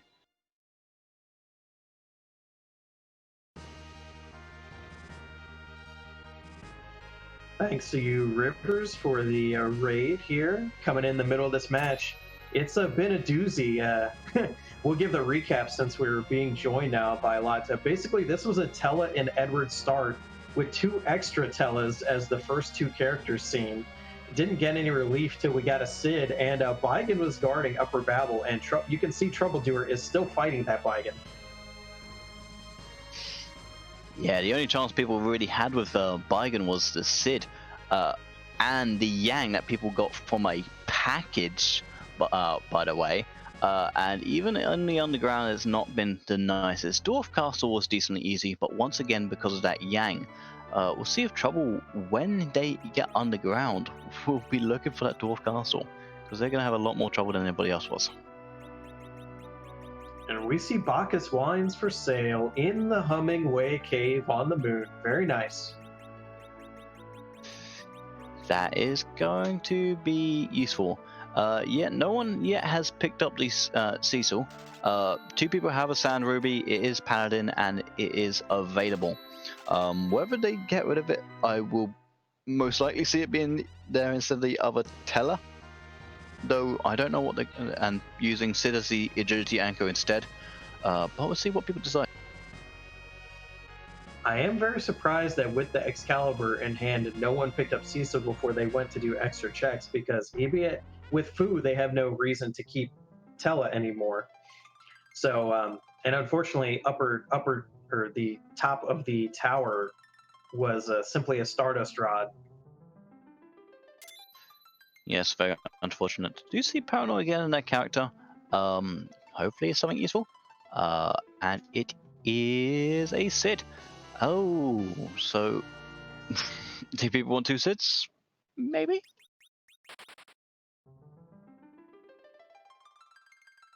Can this, what, Smakedy, what did you do? Did you oops all duplicates? Is that a thing that exists? I think his cloning machine broke.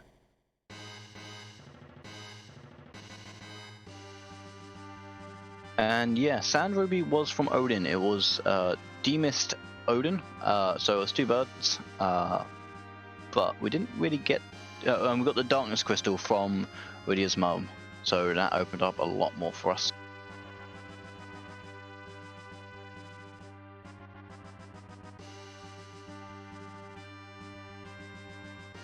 Ooh, it's Paranoia. Not checking Cave Bahamut.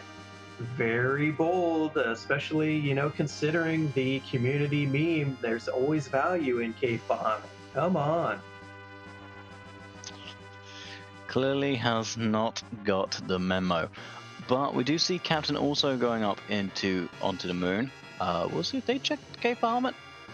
But it looks like Paranoia is just going straight to the bottom, checking those, getting that double key item check, maybe. Though we will see if they decide to grind on some King Ryus. Definitely some good experience if they life glitch that.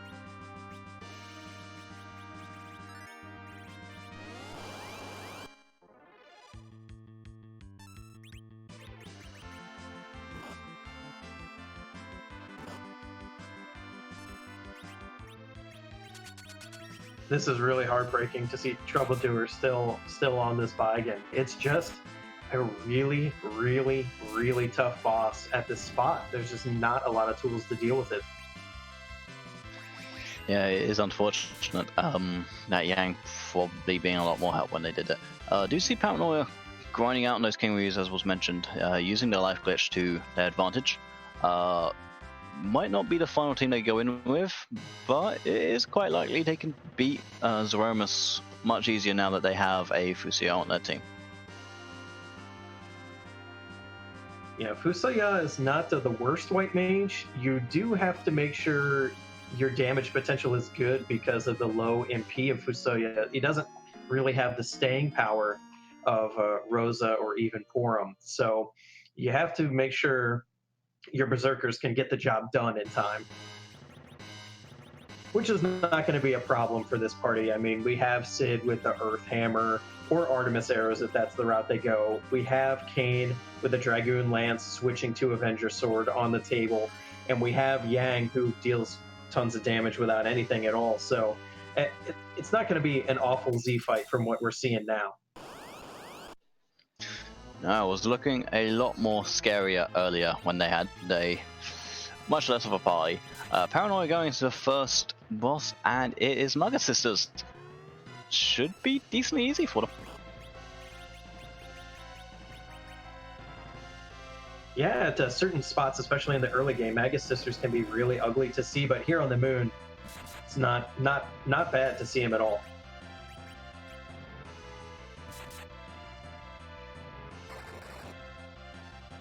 Well, in a chat saying, man, we can't believe the players passed up Cecil, but you got to remember, it was a long time ago, and honestly, I don't even remember if all of the players even checked the bed. It is very true. Though I would have personally liked to pick up Cecil, but as we mentioned, they probably did forget. They had a lot to worry about on that Baigen fight. And they probably just wanted to get through, try and find these key items before other players are, and they might just go with the party they are, feeling that pressure that, oh, we've now got through, maybe the others have, and they're just foregoing it for that one reason. Yeah, and they have done a little bit of grinding. I mean, it wouldn't put, their Cecil wouldn't be unable to catch up, but a lot of players will do some grinding and then feel like they're kind of locked into that party now because they've got some EXP on them. Yes, and that is rather unfortunate because we do have a catch-up system. It's a slingshot that can be used in free Enterprise. If you have 5 levels lower, you get double experience. If you're 10 levels lower, it's a little bit more than that. So it is very, very easy for people to just slingshot their way. One of the more popular ways of doing this is when you have Iridia and you just slingshot her all the way to like level 52 where she learns the nuke and just wrecks Zeromus.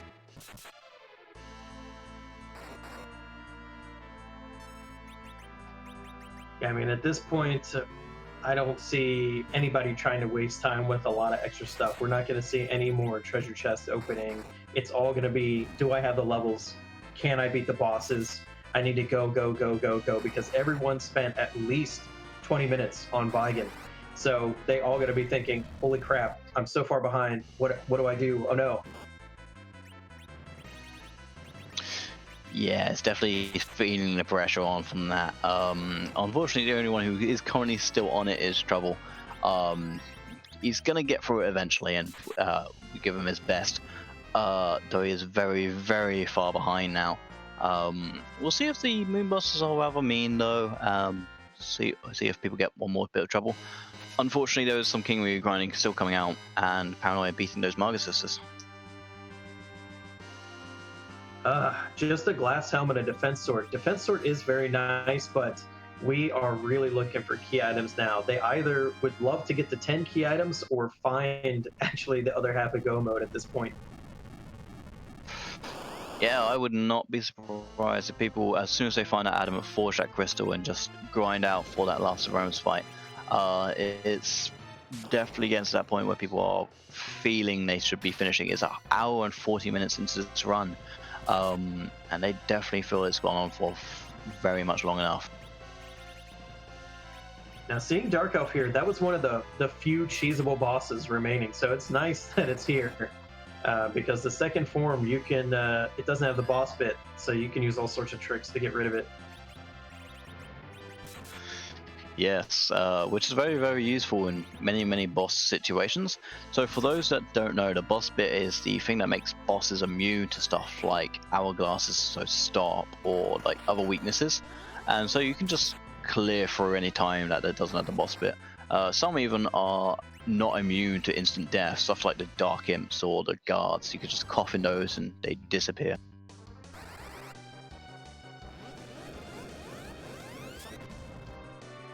Me change into a much more cheesable and weak form. It's why he changes to Pale Dim. He just turns pale.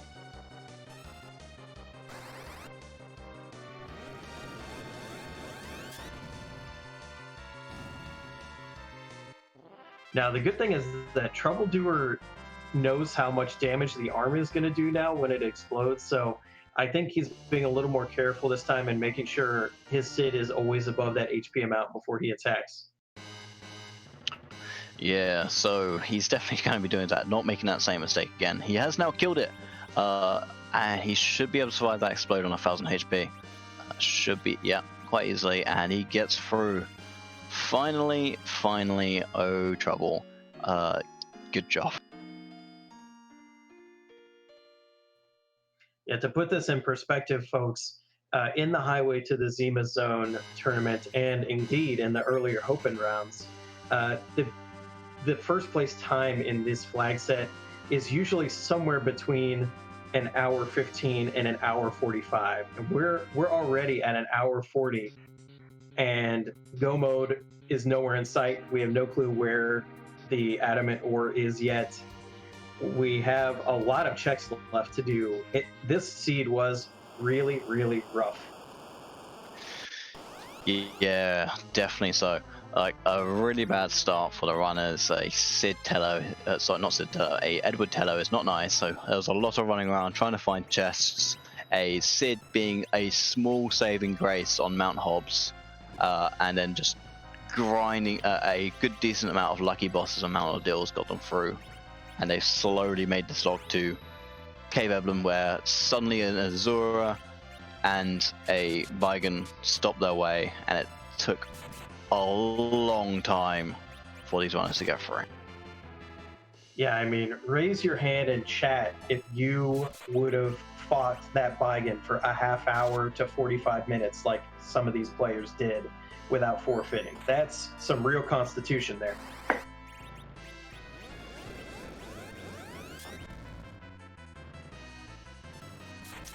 Yeah, absolutely. I'm one of the people who I'm not big onto the speedrunning part yet. I can get a decentish time, but I would have given up absolutely. So fair play to all the runners, and a very fair play to Trouble, who's been on that for almost 50 minutes or so, I believe.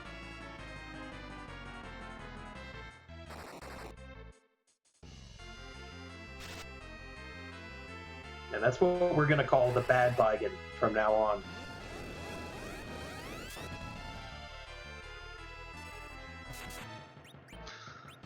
Yeah, very much so.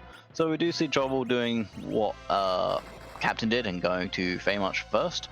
Probably going to be grabbing their Baron Key, probably checking the bosses. Maybe finding a Peldim. We'll see if they check for that information. But we do see an antlion on Paranoia's screen. Not going to be too bad a fight for him, I don't believe. Now, I've never been certain what the calculation is for the counterattack, but the counter actually doesn't deal that much damage in a lot of boss spots for some reason. I've never fully understood why that is.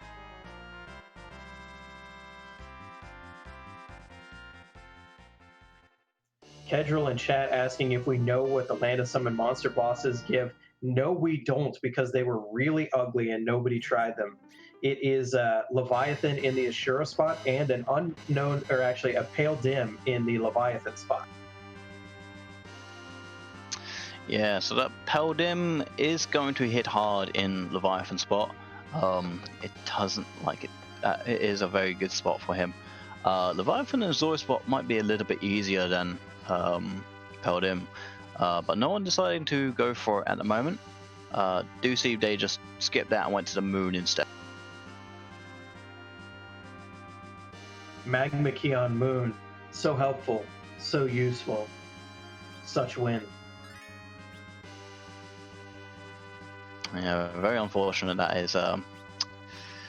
Yeah, he reset out, so he didn't actually keep the Magma Key. I would have probably kept it at this point just for 10 key items, though he's probably going to be finding some more very, very soon. Yeah, he has 8 right now, so if I were him, even though you have to walk back out, I probably would have kept it.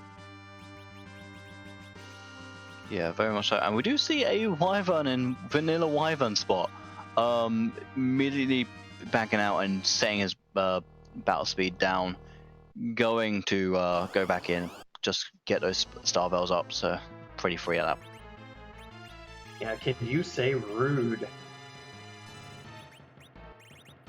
Yeah, in case you don't know, the way they programmed the battle system in Final Fantasy IV was kind of insane.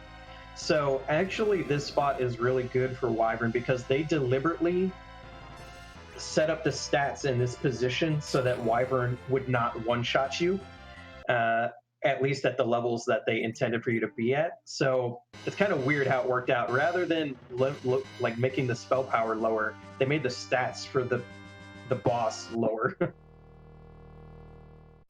Yeah, very much so. But in any other spot for Wyvern, it is going to hit like a truck, which is a good thing that Star Bells exist. So probably going to be carrying Paranoia through. Going to try and get 2 before instead of 1. So Kane's not the only one who.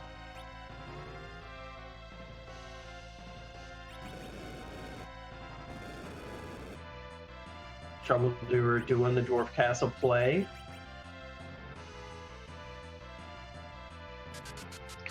Yeah, he's going to have a little bit more troubles than the other 3 runners. That Fire Claw on the Yang. It's going to take a little bit longer, especially against those D-Lunars. Should still be alright though.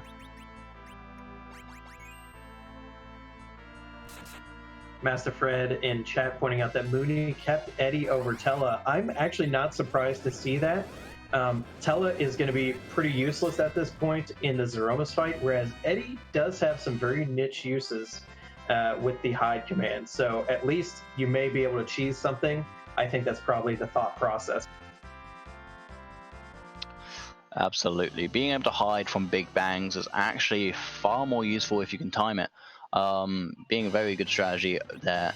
Do see him currently doing the Fame Arch bosses though, and going through that Peldim first.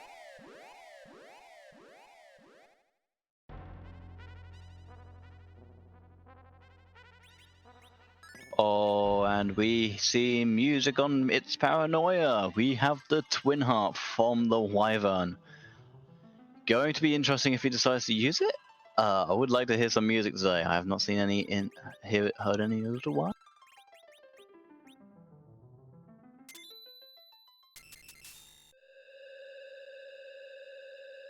It'll be interesting if music is required for that adamant ore, I'm just saying. Even more so, if it is required for the adamant ore, that means they have to go through Wyvern on the vanilla Wyvern spot to get that Twin Harp.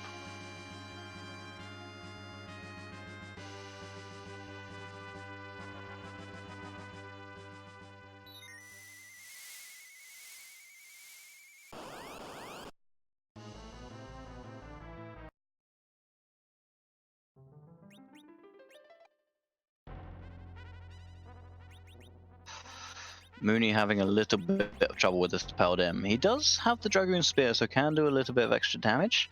Can definitely throw out some decent throws. But oh, a Golbez. Okay.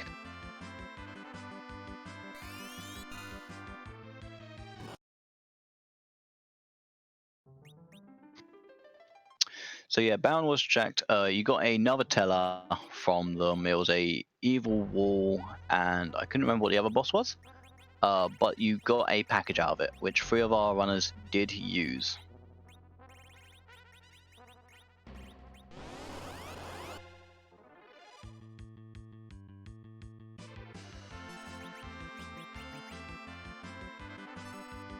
Huh. Yeah, this is very interesting. I have never seen the red worm fight on the moon from anybody before in this randomizer. So first time for everything.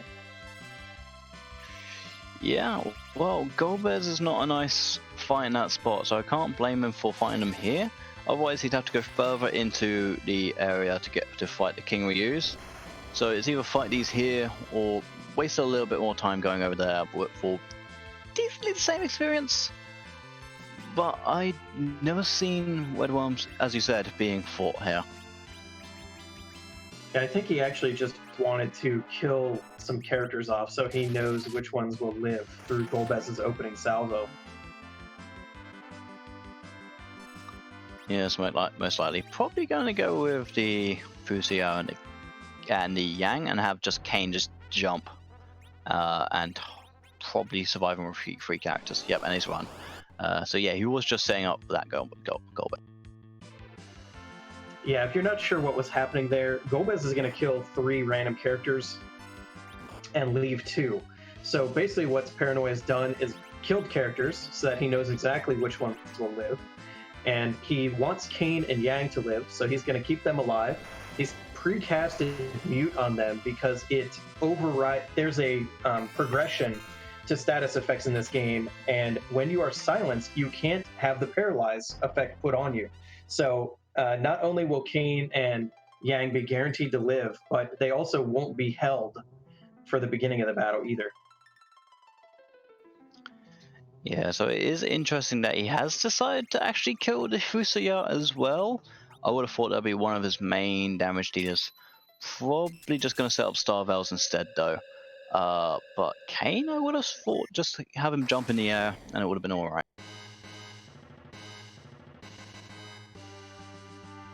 Yeah, I think we're going to see the Star Veils and then some power and jump action, and then just let Golbez hurt himself and deal the big boy damage with. Because the damage potential here is pretty good on these 2 characters now. They're almost ready. Yes, most likely. Do you see Captain picking up their magma key? Just put it in an inventory because it's a key item. Probably thinking of 10 key items, give me some extra experience. Get ready for maybe a small little bit more grinding, just in case they are unsure. Though I think, as you say, they are almost ready. Just need to find out Adam and Ore. It'll be really useful for them. Yeah, and the chat's pointing out this shows a lot of good vanilla knowledge from Paranoia, because you're thinking, well, why didn't he just do this in the Lunar Subterranean? He was already down there. Well, number one, you don't have to walk, and number 2, he doesn't know which encounter he's going to get in Lunar Subterranean. There are some that could be extremely kind of dicey and make him reset when he's just trying to set up this fight, so the red worms are a good choice. Yeah, so they won't be hitting as hard and won't take as much health, so he doesn't have the possibility of dying, which could always possibly happen. The really good, what I'm really hoping from this fight is, as selfish as it will be, not the adamant ore. I really want to see some music be played and have that wife hunt be required.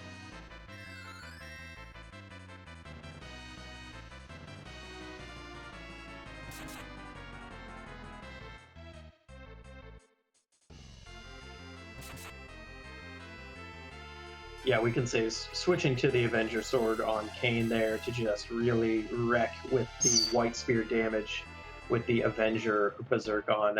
In case you don't know, the game doesn't, if you haven't taken an action, the game doesn't recalculate your stats. So putting the Avenger Sword on immediately puts you into Berserk status, meaning you don't get your turn, and then you just get berserked, but keep your old attack power. Yeah, it's a small little glitch that is very, very fun. And we do see him putting Barker's Wine on the Yang as well, just throwing it out, let him kill himself, and he's got through. Gonna get some decent levels from it as well. Do see Captain going up against that Wyvern. Does receive the adamant from the Goldbears. He is now in go mode. Very unfortunate. We might not get some music unless people check that spot later. At the one time, top down pays off here. So there's go mode. So for those of you keeping track, the Legend Sword was not quite hidden, but basically you needed to do the Baron Key and you needed to do all that stuff, and then you come up here to the moon and hopefully do top down to get this adamant ore first.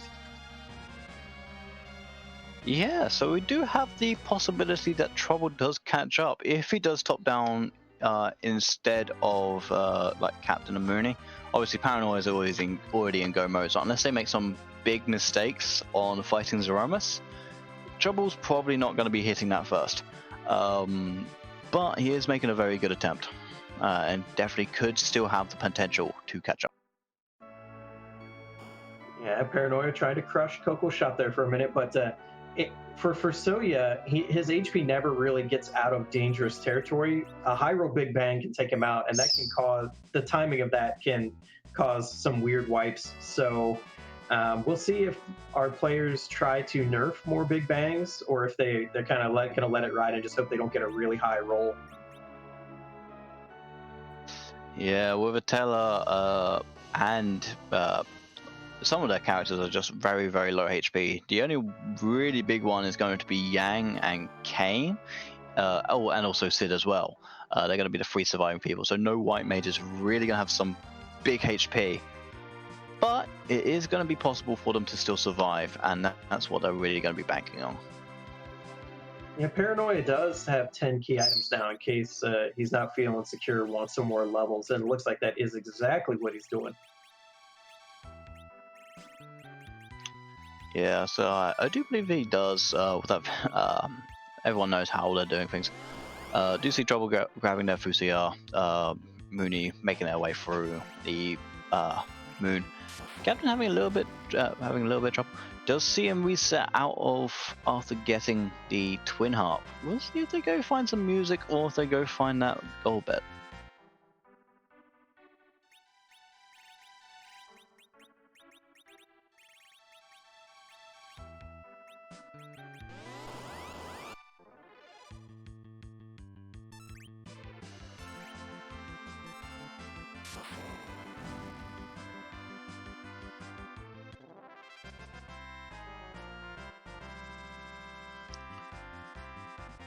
I am also interested to see if Trouble is going to be grabbing this Cecil over all the other runners, because he does still have 2 tellers, and he is about to receive the Sand Ruby if he decides to check the Odin spot.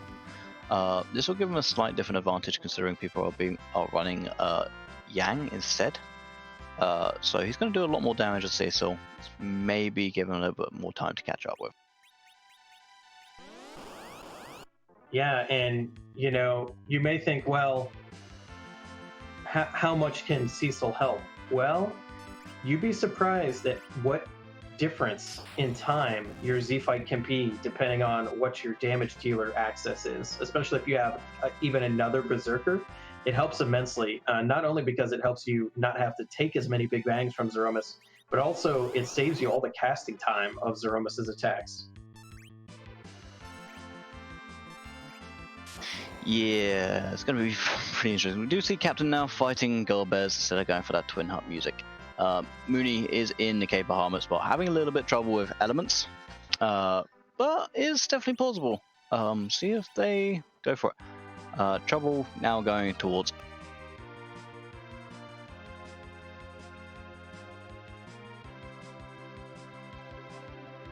Yeah, I gotta say, it's Paranoia's level of play during this match has been very impressive.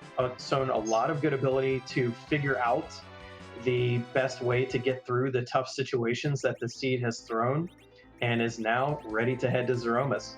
Now, if I'm remembering correctly, there is like a phrase that we use at this point. It's like, whose posterior is going to be beaten? But maybe you have a better idea of what to say. Let me think. I think it's whose butt are we kicking today? And considering how this run has gone and the jokes we made earlier, I really want Samus. Sorry, Sansmus.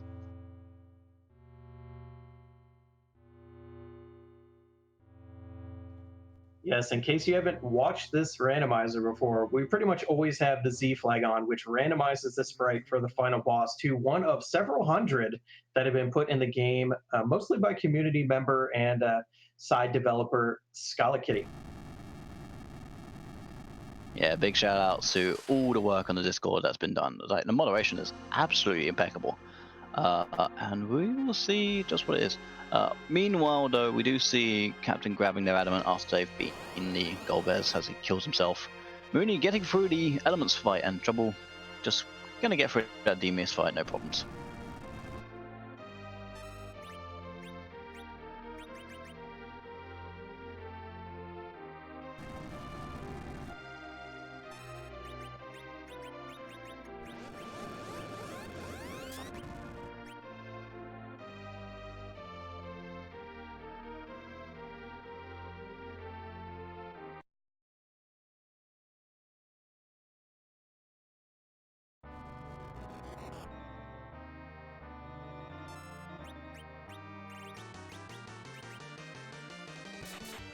Oh my goodness, it is Moonmus! That thing is huge.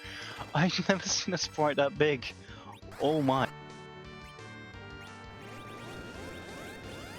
Alright guys, we have 3 days to kill this thing before it crashes into the earth. Quick.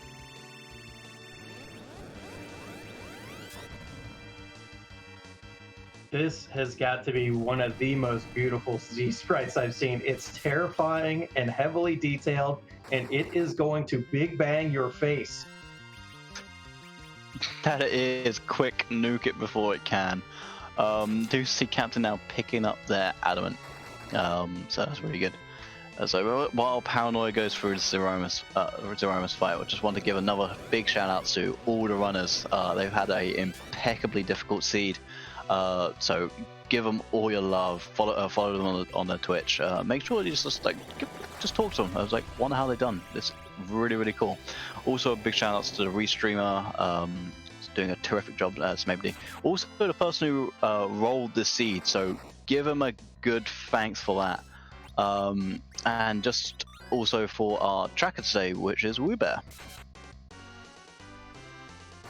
Now, its paranoia is, you can feel how impatient its paranoia is and how scared he is that someone else is also in this battle, because he's not happy with just doing berserk. He's actually using Fusoya to bounce nukes as well, like just to eke out even more damage, when usually most players would be conservative here and conserve Fusoya's MP for healing. Instead, he's using Sid to top off Fusoya's MP so that we're getting maximum damage. He does not want to be in this fight at all anymore. After that Bagan, it's go. Yeah, unsurprising. Does not want to give up any time now. This run has gone on for quite some time, and I do not blame them for getting a little bit impatient, especially with Captain now coming up behind. Gonna be going into the Zeromus fight very soon. Mooney probably not too far right. Yeah, its paranoia is not safe right now. All it can take is a bad roll, big bang, killing Fusoya, and it at the wrong time where Sid can't get Fu back up, and Girl Named Captain could spring ahead. Absolutely. He's also using a lot of ethers on that Sid, just to keep Fusoya's mana healthy. Does have the reflect on the Sid as well. He's going to be fine against big bangs and just get a bit lucky in those nukes, just get some extra damage. But obviously we're just reflecting off his. Oh no, we were wrong. Sand Ruby isn't Dark Knight Cecil. It was Kane all along. The Excalibur was useless. Oh no. Still probably better than a Teller, yes, but 2 Canes is not ideal considering we don't have much of weaponry to give. Obviously we have the Dragoon Spear, and if Troubledoer picks it up, the Defense Sword, which can be put on the Cane as well. But only one of those can use an Avenger. Well, I guess that explains why none of our players went for him immediately then. Ouch. Whew. So they were actually way ahead of us in the thinking there. Yeah, so we did also see the White Spirit as well. So there is possible weapons, but obviously the Excalibur now being rather useless, unless he by chance finds us there, so out of nowhere. Do see Captain about to go find this Moonimus, taking up the entire sky. I think I'm not gonna sleep tonight. I can't stop staring into its eyes. It's definitely not great. It's like even in the original game of Legend of Zelda, it's definitely not something that you want to see. That grin really sticks to you. Oh, there's the space rocks for paranoia. That's Zeromus's last phase, meaning he's almost dead. And it looks like, boom, there's the flash. Its paranoia does clinch the first place spot there with a time of 2 hours, 4 minutes, and 50 seconds. GG to its paranoia. Absolutely, very well played throughout this entire run, showing some vanilla knowledge, getting through that Bagan fight, which was the biggest pain in this run.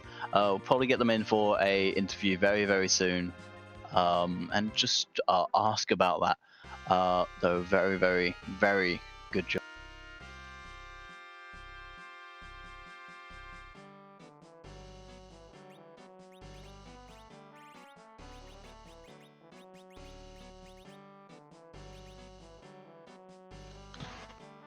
Hello. Hello, give me a moment. That's quite alright.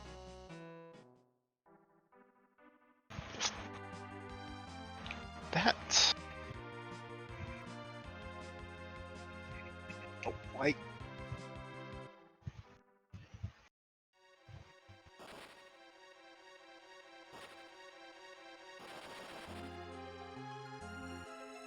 Okay. There we go. All good to go? We're good to go. Lovely. So, GG's, first of all, it's paranoia on the run. Very, very tough start. Very, very annoying Bagan. That's my first question. How did you feel about that, Bagan? It was okay up until I wiped the first time. Then I was very. Very, very understandable. So, what did you think about the start? Obviously, being an Edward Teller, how are you going in? I was off looking for characters at the start. Like, we had that, like, starting hook, wasn't it? And I was like, okay, I'm going to go see who the Eblan Cave character is before I start doing overworld checks. And there was another tell. I'm like, well, thanks, but no thanks. Yeah, it was interesting you decided not to. The other runners did choose to actually take it on the earlier choice. Didn't really do too much of a difference, obviously, because everyone seemed to catch back up during that dive to the underground. Though, how did you feel about after the Bagan fight? Did you feel like any pressure about if people got through it faster than you or anything? Not really. That's an obnoxious spot for Bagan. I figured it would take everyone about, a little bit to get through it. Because we had no AoE damage to speak of, so it's just like, this is going to be slog. Are you surprised to see that no one else is in the Zeromus fight yet? Not really. That scene was rough the entire way, and I'm fairly certain a fair few people have probably already looked at Golbez and went like, nope.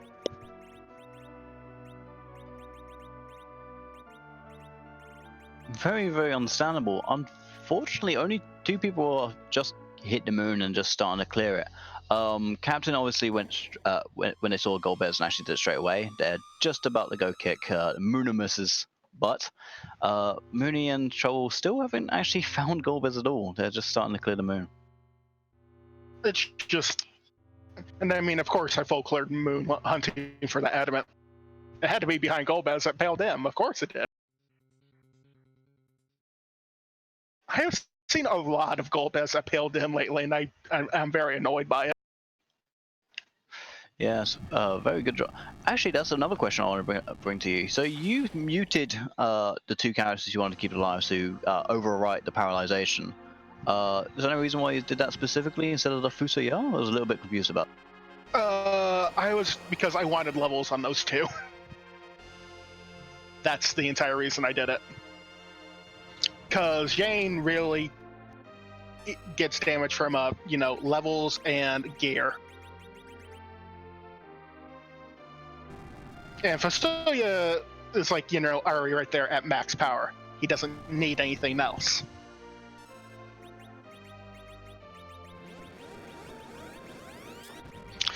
It's understandable. Thank you very much for sharing that to me. So it was absolutely good, good run. Is there anything you wish you could have done better for? Not wiping the buy again would have been nice. Immediately popping illusions when I saw Mill Z would have helped.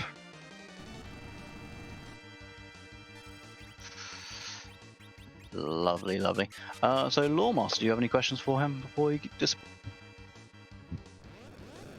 Now, I guess the only thing I would say is for any player who comes into this situation with Vigan at hook with really no great sources of damage, what kind of advice can you give to maybe some newer players who are in the Hopen or who may be watching the Hopen right now? First off, if you don't really have great sources of damage, you can do what I did, which was usually just berserk sit and pray. And remember, blink is your friend. Spam it. Love it. If you see illusions, pick up 30 of them. They will save your life.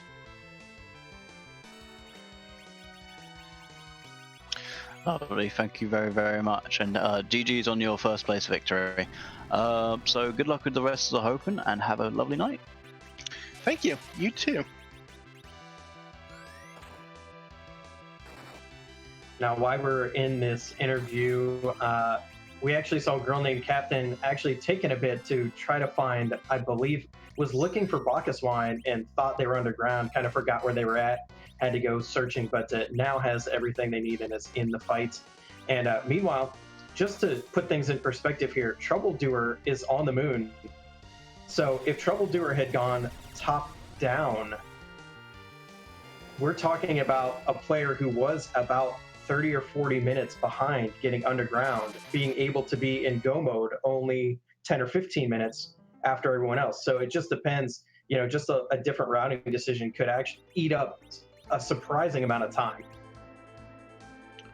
Yes, absolutely. That's the nature of randomizers, that you don't quite know where it is. Though going bottom up to up is actually the better chance, as there's more items that are on the bottom route going, and it's just a little bit smoother if you need to leave and come back in.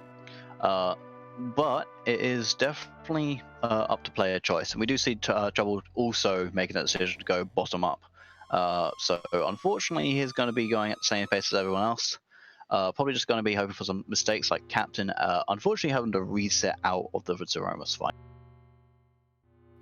Yeah, and this is where we can also see another potential lead change, because Mooney is fighting Wyvern, which is looking to be the second to last boss, so almost at the goal best that's going to give the adamant. Meanwhile, girlnamedcaptain, I didn't see what happened, but apparently had to reset out of Zeromus, so is trying again now. Yes, it is unfortunate. They'll still have somewhat of a substantial lead, as most people will probably be resetting out of the Golbez fight, just to make it so they can choose who survives, the same as It's Paranoia did and what Captain did. So they've got a little bit of time. It's the question is does Mooney go for the Twin Harp? Though probably not, as the other two runners did. There's one more boss left. There's no point doing so. Just go to the Peldum spot and find that Golbez.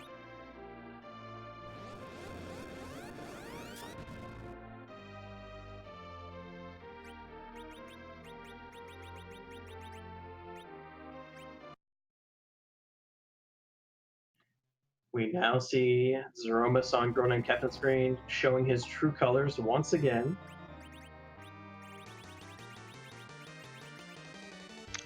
Yes, taking up that entire screen with that very, very creepy smile. Definitely not the most foreboding thing. Looking like Fusaya gave it a hug when he cast it. Look into its eyes, chat. Look into its eyes.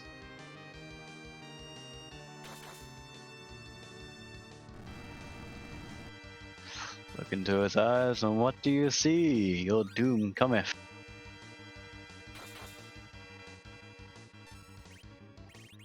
Yeah, Mooney got through Wyvern there, so is going to head back on up. Using a cabin at the save point here, I wonder if we're going to see an exit. I really hope not, but I would also love some music, so I don't know if I want to be a little bit more cheeky on that, but it does look like he is going to goal bet.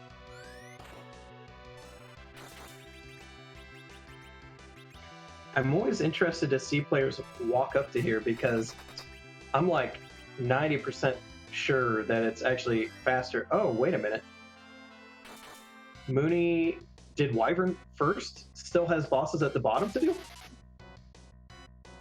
Oh, I see. Went up from the save point and is now going down to the other save point, and if it doesn't have something that he wants, he's going to reset up to the Wyvern save point again. Does make a little bit of sense. Yeah, going to the Ogo Pogo spot, which has unfortunately the magma key, so not much value. Probably going to reset, go straight to the other spot that he wants then. Definitely interesting that he's done that. I quite like it actually. Finding that out.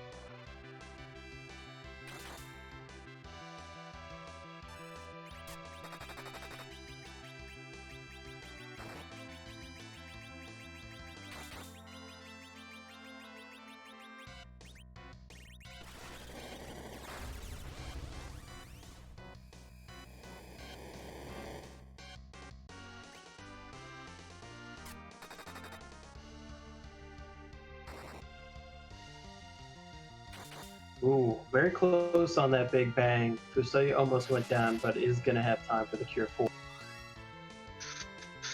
Yeah, it's very good. It's probably that is probably the reason why they had to reset in the first place. Just got a little bit unlucky with those damage numbers on the Fusaya.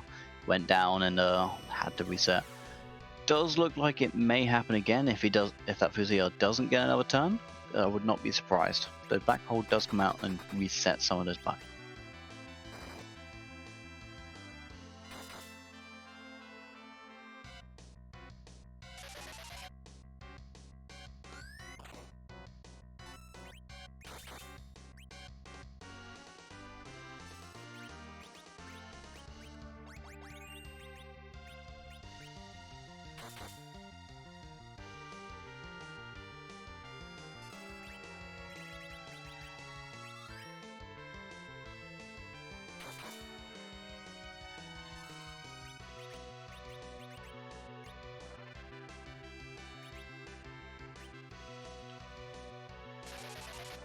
Mooney should be able to get through this antlion pretty well, and then we'll see which troubledoer does. So it's amazing to see that even after getting to the underground so late, troubledoer's still in the same dungeon as Mooney. Yeah, it's very, very interesting. He didn't check Pan, I don't believe. He didn't check a lot of things and went straight up to the moon. Though he does have a decent amount of items, so he's going to get through the moon the same way as same speed as everyone else, which makes it very, very good for him being able to catch up. He probably saw like the dot time and went like, okay, he needs to make some sort of play to be able to get, and it's just come straight to the moon. Done a little bit of grinding on the King Ryu's, and it's just gone. Okay, I need to try and find these adamants.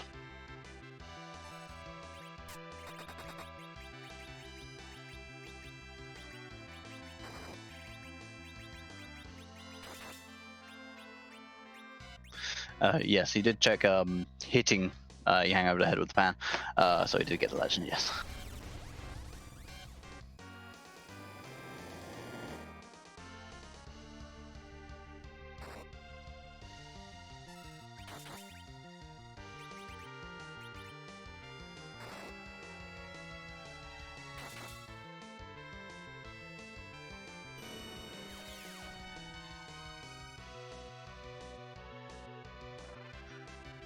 So we do see troubledoer now getting the white spear for the other cane. He's got defense on one of them. I don't know what he actually has on the other. Probably the dragoon. Just find those items. Probably going to be heading up to Ogo Pogo if he's going to be going by whatever else is doing other than Mooney. And yes, he is. While Captain now finishing up, hopefully getting through this Zeromus fight. Very, very close, I would believe.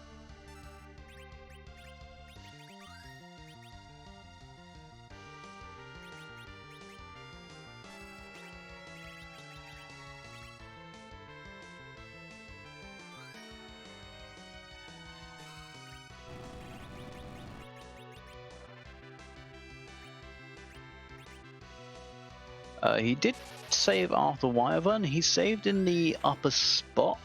Oh no, he did. He didn't save Arthur Wyvern, so he doesn't have the twin up yet. Ooh, interesting. Yeah, I think he thought he did. That was his plan to reset up there. It was obviously backfired here because it didn't actually save. That is very annoying, especially now that he has to fight Wyvern again. Won't be too bad for him though. The only problem is he is fighting again for Twin Harp, which we know isn't what he actually wants. So we'll see if he decides Twin Harp afterwards. Though I wouldn't be surprised if he doesn't. Once again, probably going to go find that Golbez.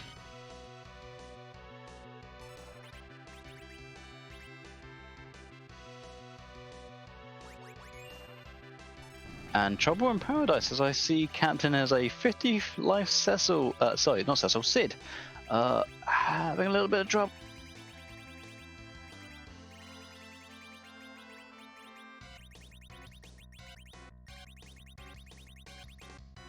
Oh, this does not look good. No, it does not. Putting the Avenger on, probably not going to last very long after that though, yeah? And the Big Bang comes out, and that's a... Now that's the second wipe for Captain here. So this is Mooney's shot. If he gets up to Golbez, he gets Golbez done quickly, and gets to Zeromus without heavy incident. Ooh, this is especially since all these. In case you don't know how these races work, you can see when the other players finish in the race channel. So all three of these players know that Paranoia has finished, so they've got to be dreading the second place person right now. Yeah, exceptionally almost. It does look like Captain's making a little bit of a detour. Don't know where they're going specifically. It does look like to an item shop. Wouldn't be surprised maybe if they grind a little, just to help out with that power. That little bit of damage they're taking on and dying to the Fusia dying. Do see Mooney once again saving in a different spot. Probably going to give that Antlion a second go. That does put Trouble a little bit ahead of him, because Wyvern is definitely going to be a little bit easier than a Ogo Pogoed Wyvern.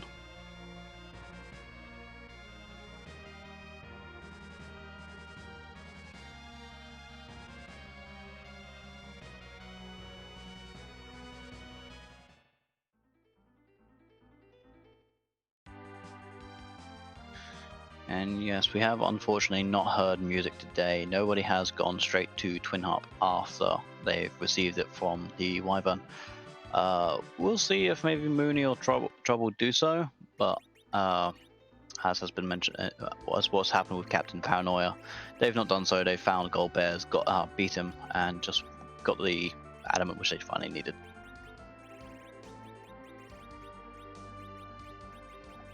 Yeah, this is the shame about when you're forced to use Fusoya as your white mage, because all it takes is either bad Big Bang timing or a super high Big Bang roll that you didn't nerf, and all of a sudden you're in kind of a dire situation, especially if your characters are all still berserk.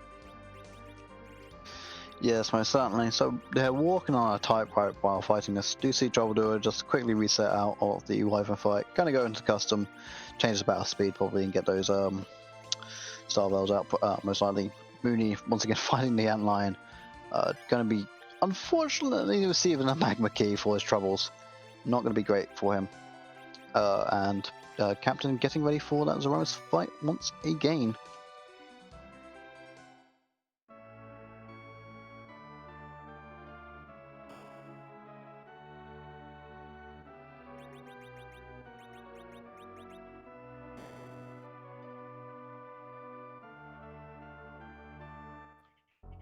Yeah, and the unfortunate part is Fusoya's HP never really gets into safe territory. I mean, you would have to level him to an obscene degree.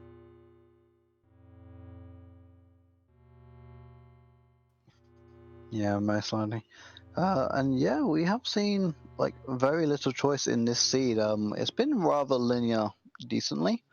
People got the Baron key. Everyone was going over there, getting the items to Santa Ruby. Fusia to help out. And we just saw everyone doing the same things after that little overworld bit where you had like one or two variations where people were going to different places.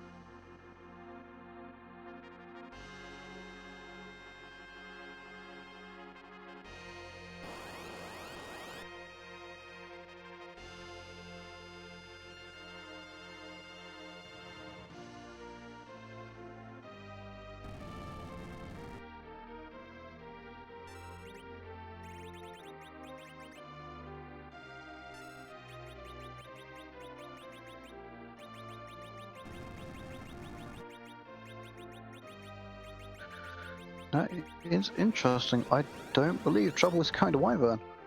I believe he's going to a certain other one that was holding an adamant.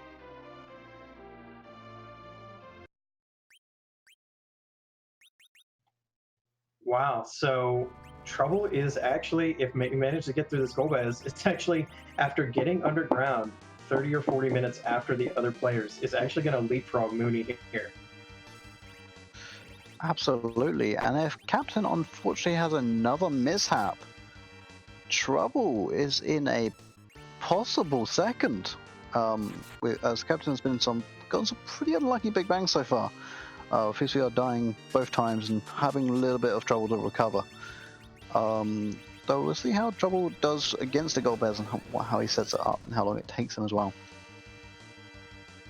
Chad, you need to get hype here because if Trouble actually pulls this out and gets a second place finish, it will be one of the greatest comebacks of this randomizer, like right up there with some of the big comebacks of Highway to the Zenith Zone this year. Absolutely, to be like, what, 30, 40 minutes behind and just suddenly leap to second place after first place is already finished.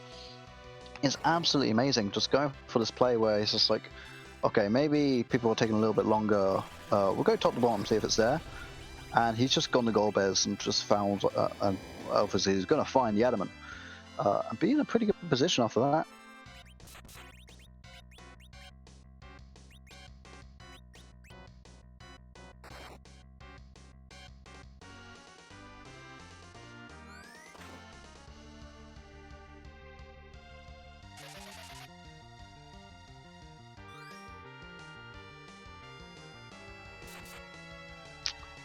Mooney receiving his magma key after that antlion. Probably now off the head to that Golbez. We'll see where he goes though.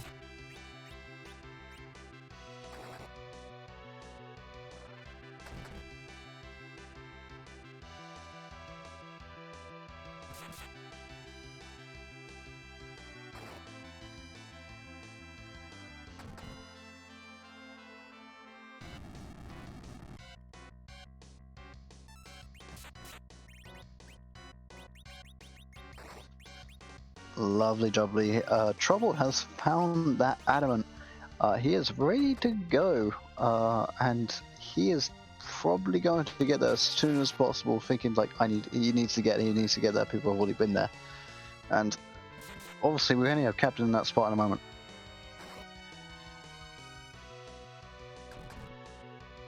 Yeah, I mean, Captain can still get second here. In fact, it would be a surprise if she wipes again.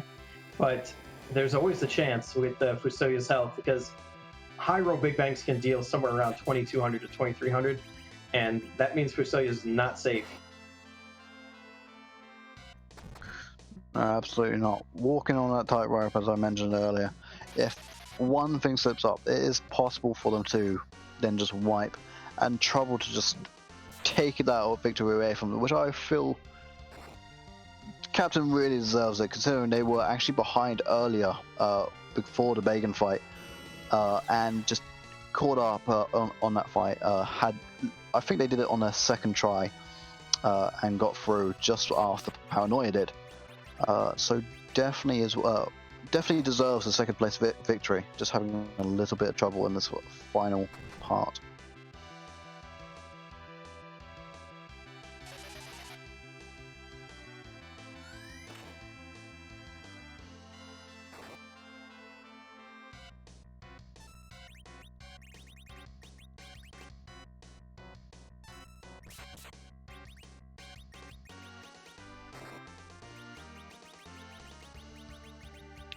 So we do see Trouble now grabbing his crystal, immediately exiting and probably going to be heading straight towards Zeromus now, finishing off his Minimus fight.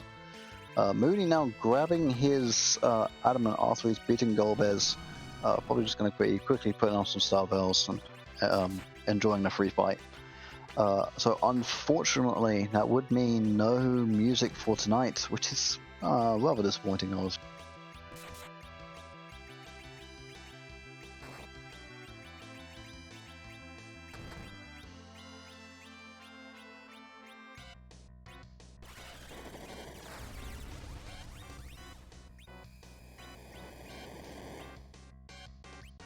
Wow, and now it looks like all our players are going to converge on Zeromus. So just like that, we're about to have the end of the match.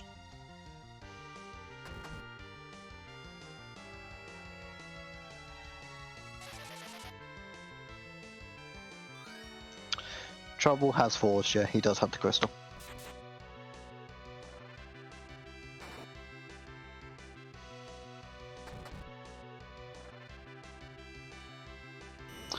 Shoutouts to our tracker tonight, who's done an amazing job so far, especially keeping awake.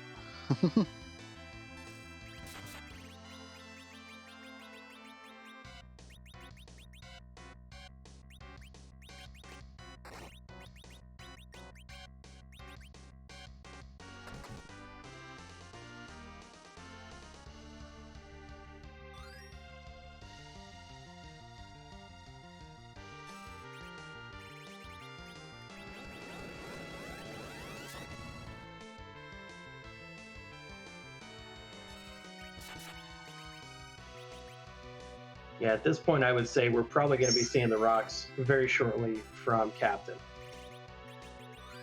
Absolutely, they've been doing an absolute stellar job keeping that Fusilier alive, using the Cure Freeze. That's probably why they had a little break beforehand. Less Zeromus, when it got the Cure Freeze probably from the underground, then Sid be able to keep that Fusilier alive as well, not just from him using it himself. Giving it a lot more of a bigger chance. So as long as he's nerfing those big bangs and getting a decent rolls, should be a very easy fight for him now. We do see Trouble now going into the Zeromus fight. Should be making quick work of it. That's 2 Cecils and 2 Canes along with the Fusilier to keep people alive. So shouldn't be too bad for him if he's going to be using Zerka strats as well. And, you know, I'm kind of wondering if Girl Named Captain ran out of Bacchus wines or just wanted to fix the turn order, because she manually cast a Berserk onto Sid there. I'm kind of wondering about that. It is interesting. I did see Captain casting Berserker in the previous fights as well, and I think that may have been some of the reasons why they were dying, because they're wasting a turn on Fusilier to be able to get that damage in. Which is understandable, but obviously they didn't have any other way of keeping Fusilier alive, and that wiped out the pass. Okay, there's the rocks. So, Girl Named Captain should be pretty safe now.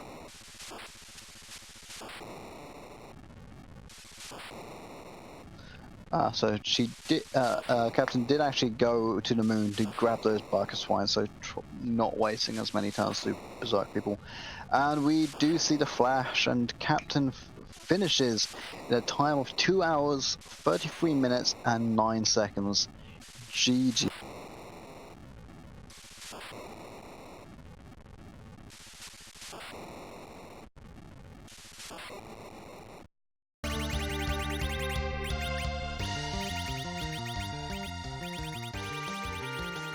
And it looks like Mooney still not feeling secure, wanting just a few more levels on, probably Kane to get a little more HP. Yeah, very understandable. The Zeromus fight is decently scary, as we've seen, even Captain did wipe on it. And it can be sometimes people just want to have that security that people are going to survive. Just like Trouble, unfortunately, had a very, very bad Big Bang, wiping out his entire party. So having to reset there. Yeah, and that's something, when you've played a really hard seed like this, you can start to think, like, I just want an easy Z fight. Like, just let me get enough levels, make the Z fight easy. But unfortunately, with this party, there's no way of leveling your way out of it. There's always going to be a risk. Absolutely. The only white mage healer they've got is Hafusia, which is not going to be gaining too much HP compared to some others, meaning it's even more risky. They could have brought Teller, but that would have made it even worse. Yeah, the only thing I would say is they do have pretty full inventories, and they've got some high-value equipment for Cecil in there if they haven't taken the time to sell it off. So it's a possibility they may be able to afford some elixirs if they know where they're at, or at least either twos. But I don't see anybody probably taking the time to shop at this point. No, not quite. I did see Paranoia when they were doing their Zeromus fight, and a couple other boss fights did have ethers and were throwing them onto the Fusia multiple times. Didn't see any on Captain's side though. Mainly just sticking to just throwing out swords and hammers and spears at that giant.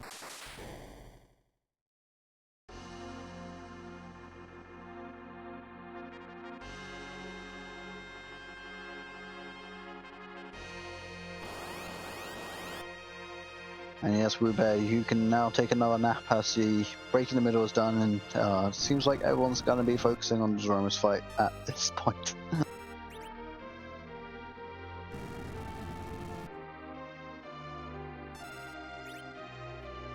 And it's amazing to see such a gulf. You know, its Paranoia ended this seed at 2 hours and 4 minutes, which is already a pretty long seed for these flags. And then that 30-minute gap before the second place finish. I mean, it just goes to show, even with a fairly linear seed like this, like, small differences in your play and small differences in your decision can really make a big old impact. But now, once that second place finishes out, both the last two are in the Z fight only a couple of minutes later. So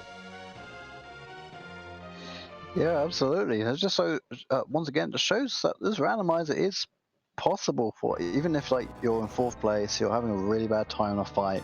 There's still a possibility to catch up. Trouble's on an incredible job of doing so. Mooney still having a little bit of trouble with some of those fights, especially on that moon. Being set back, having to fight a wyvern again, which is the reason why Trouble is now able to pull this lead ahead. yeah, and you know, Trouble here, part of the problem is Trouble does have that extra cane, which should be making the Z fight easier, but unfortunately, well, I did see a Bacchus use, so I saw a manual cast a Berserk and a Bacchus, so it's risky because you want to Berserk all four, because if you do that, Zeromus is going to get like a lot less turns, but that risks, if your Fusoya dies, you don't have a way out of it until Black Hole is cast. So it's a risk reward as far as if you keep like a Sid on Berserk in order to maybe recover if you have to. Absolutely, and they may feel that pressure that's like the other two runners now finished. They're fighting one-on-one, probably very, very close to the same spot, which they are now. Maybe they should berserk all four characters, or do they play it safe, have one Sid stay back, just to be able to do some healing, or he's actually Starvel, the middle Sid. We'll see if he maybe just reflex strats a little bit with the Fusia.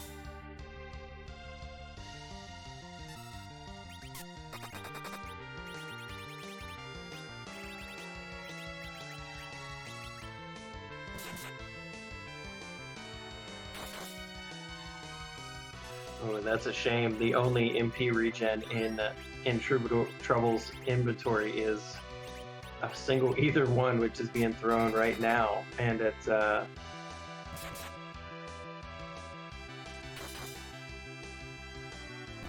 looks like we are now joined by Captain. Captain, GG's on that second place finish.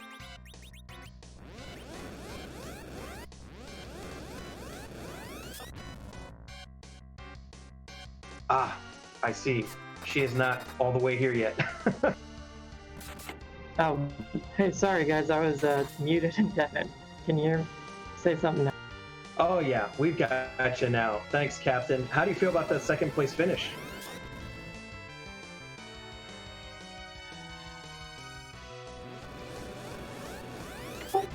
Try again. How do you feel? What were you feeling when you, after 20 minutes after the first place finish, you're in the Z fight and still haven't seen anybody else do a dot done? I feel pretty lucky that all those wipes didn't cost me second place. I kind of can't believe it. But I mean, that was a really tough seed, so like whatever else is going on with the other two, I don't blame them for taking a look. Yeah, I mean, everybody stonewalled pretty hard against Baigen, and believe it or not, the troubledoer was actually stuck on Baigen for maybe a half hour longer than the rest of you, but is still in the Z fight right now. So you were definitely in danger. They are nipping right at your heels. Man, yeah, the Bacchus. I just couldn't remember where the Bacchus was. I mean, I thought I made a pretty valiant effort with like picking Pella up in between Big Bang so he could zerk the others, but there's just no way it was gonna work. Like,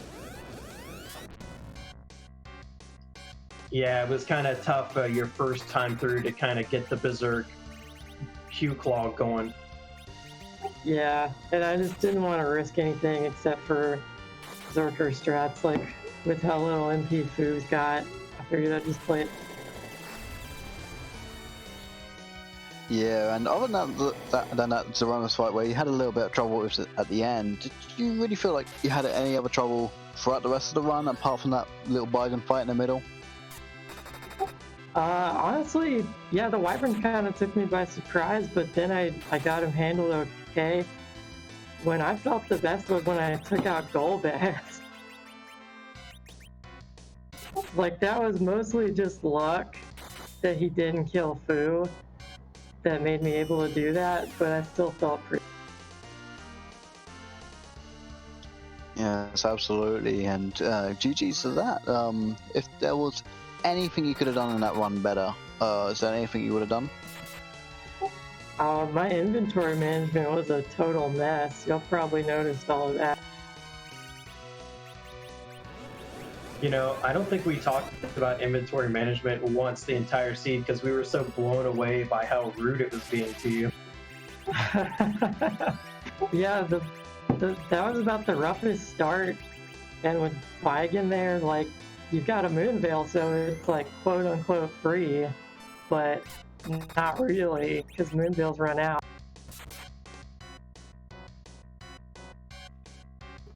Yeah, absolutely, and that Baigen fight, you're not the only one who was having trouble with it.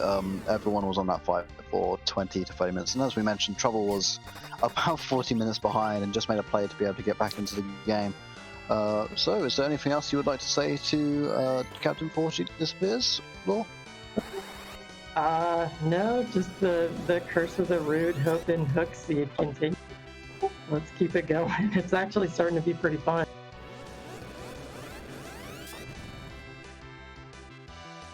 Very cool. Thank you, Captain, for running tonight and appearing on the restream. It's definitely been a fun night, even though the viewers were loving your suffering. I bet they were. Well, thanks for restreaming and commentating, y'all.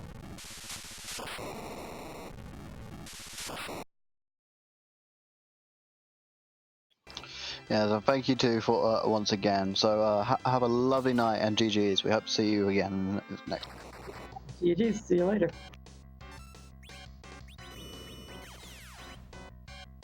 while that interview was happening, Troubledoer has gotten through the Z fight in third place. So nice, with a time of 2 hours, 43 minutes, and 12 seconds. Yeah, GG's to him, especially as we've mentioned so many times already. That Baigan fight destroyed him. Having to grind out as well was not so.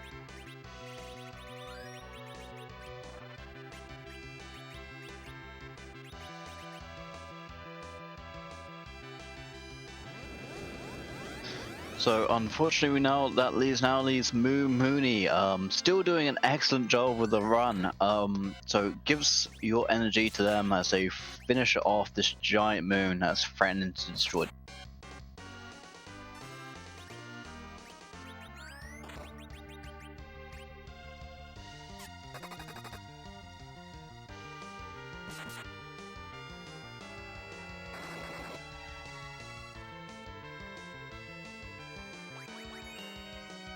I love how the top position character actually stands on the enemy sprite when they're attacking. It's just so stylish. It is pretty cool. Fusia casting, I saw on Captain's screen, because Fusia was at the top. When they cast a spell, it actually looks like they're trying to hug not Mooney, the actual moon.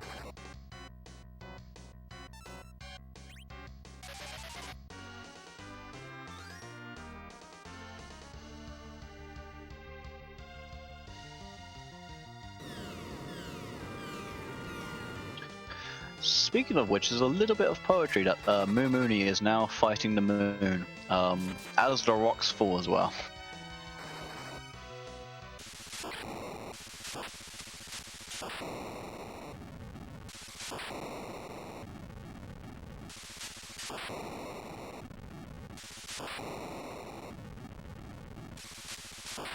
And GG's to him as we see the flash. Mooney has finished, unfortunately, in 4th, but still an excellent run nevertheless, at a time of 2 hours, 45 minutes, and 47 seconds.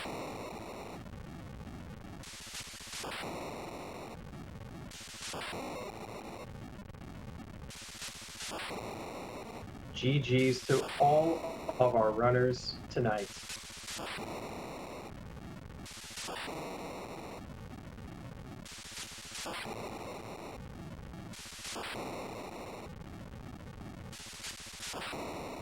Yeah, absolutely. It's not been a nice seed. We've mentioned many times before. If you guys get a chance, if you just joined us recently, definitely give the start of this run a look in the VOD. And Edward Telestar is not a great thing, as long with a hook. GG's to our runners who did an excellent job running this run. Speaking of which, we are joined by Troubledoer. GG. Thanks. Yeah, is it working?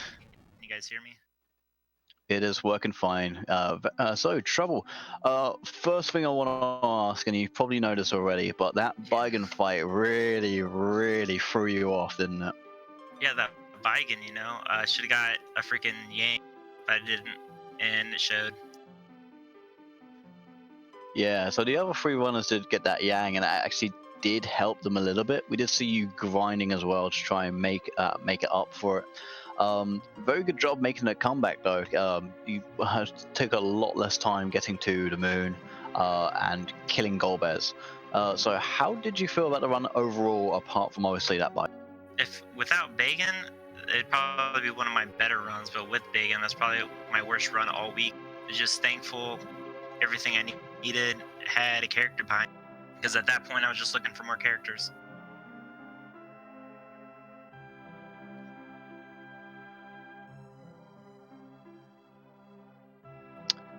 Yeah, absolutely.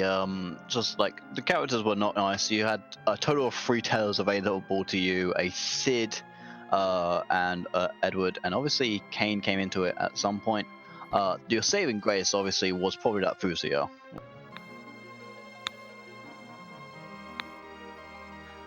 So other than that, how did you think there was anything better you could have done? Maybe grab that Yang, or is there anything else you would have liked to do if you had a chance of doing anything?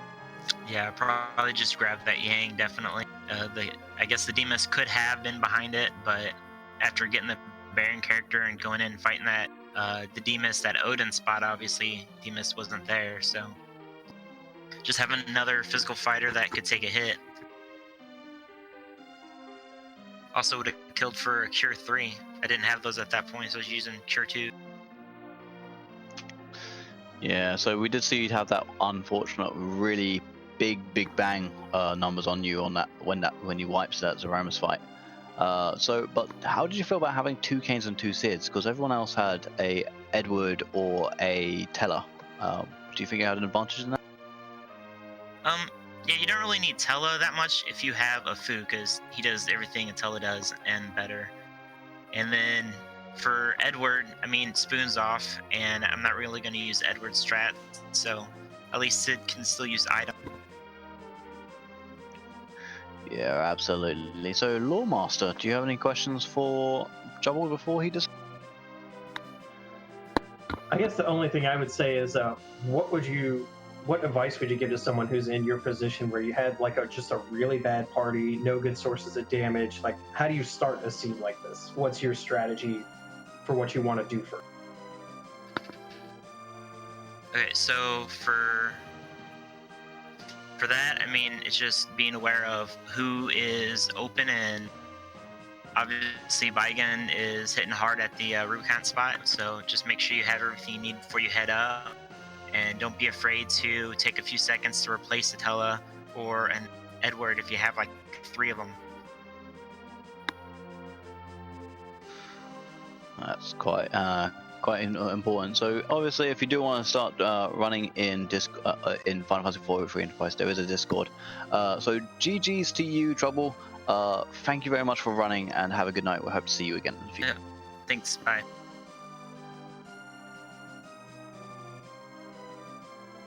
Well, everybody, thank you for showing up to watch this Hummingway Open, aka Hopen Round 2 match between these 4 players. If you want to go check the results, we have the running total of all the points for the Hummingway in the Discord. It's all linked up in the Hummingway announcement channel, so you can see for yourself what's going on. I'm not going to lie, there are an absolute ridiculous number of matches in the Hummingway Open, thanks to the amount of players that entered, and they're not all being restreamed. In fact, most of them are not being restreamed. So make sure you check out the players, go follow them. You can watch their races on their channels. Some of them are being like privately restreamed, some of them are being restreamed here. So check it all out. There's a lot going on. And then of course we also have Highway to the Zima Zone matches about to start up again in the snake draft portion of the tournament. So keep your eyes here and in the Discord. Anything else tonight for you, Scout? No, you pretty much covered it. Absolutely, there's a lot of runs coming, and it's going to be absolutely amazing. Watch all the newcomers in Hummingway Open. Some of them returning players as well, so you definitely see some differences. And obviously, the Highway to the Zima Zone, the big match is coming out very, very soon, so it's going to be absolutely hype. I'm absolutely hoping that we get a seed like this on the bigger guys to see how they would handle this as well. See the difference between them. But for now, we're going to say goodbye and thank you very much and a lovely good night. We will be raiding someone. We will be raiding Direwolf, who is currently, I do believe, also playing Final Fantasy 4 Free Enterprise. So if you want some more, join this raid.